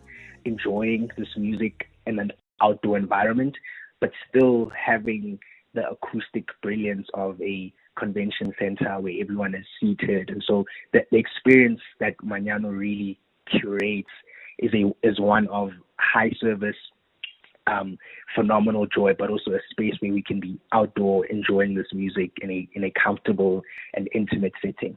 And this year you are nodding to Sapphire Town and that so-called golden era of jazz. Yes. I mean, that the 1950s, 1960s are really sort of an indelible mark in our history as a country. It was a time of political fire, cultural brilliance, that and the work that the Drum magazine of that time did is really also unfathomable. And I think for us as an institution, we see ourselves in that continuum of institutions that are archiving our times. And I mean, we can't go back to the 1950s. And so for us, at the core of this is revisiting that spirit, that creative defiance of defining who we are and actively saying who we are. And so in the rollout of our artist lineups, when people check our social media, you'll see various covers of artists as though they're on a Drum magazine. And so whether it's the visual cues or even the theme of the day or how the space will be curated, for us, it's about revisiting that era of a creative defiance, but also reminding us of where we come from and how we've always gathered for this music through apartheid and various other struggles. Oh, where is it happening? It's happening at Villa Simone in Houghton. Villa Simone Boutique Hotel, 6th and 7th of December. Really can't wait for you. If you haven't been to Villa Simone, you are in for a Sounds shock. like a perfect You will opportunity. feel like you're in a different world. It sounds like a perfect opportunity. And what a lineup you have, hey, from the Muffins, as you heard as we started, right down to Tandeka Dladla, Tandintuli, Gabby Mutuba, and of course there's Msaki, who's also going to be there, Africa Mkize, Linda Tabalala. Where do we get the tickets? Tickets are there's limited tickets left, but tickets are available on our website. There's waiting lists. Tickets are sold out, but people can cash in on waiting lists. This is available on Fixa or through our website, umanyanolojazzfest.africa. People are in for an amazing time. And like you said, that lineup is intergenerational. It's brilliant. It's really going to be an incredible 2 days. I can't wait. Tutu, I wonder where I can get tickets, hey? I wonder. Tutu Vilagazi there, co-organizer of Umanyano Le Jazz.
sounds like it's going to be an absolutely fantastic weekend. It's happening on the 6th and the 7th, so both Sunday and Saturday, and I suppose you can just decide which of those two you want to attend. And that brings us to the end of this edition of 702 Breakfast. We'll see you bright and early tomorrow morning. It's 9 o'clock. This is EWN. Good morning, I'm Sfiso Zulu. Former Ekurhuleni City Manager Imogen Mashazi is expected to return to the Madlanga Commission this morning after a frustrating start to her evidence. Mashazi was grilled about her failure to provide evidence to support claims that she made yesterday, including allegations of rape and sexual harassment of staff by suspended EMPD Chief Isaac Mapieye. The former city manager has denied shielding suspended acting EMPD head Julius Mkwanazi from disciplinary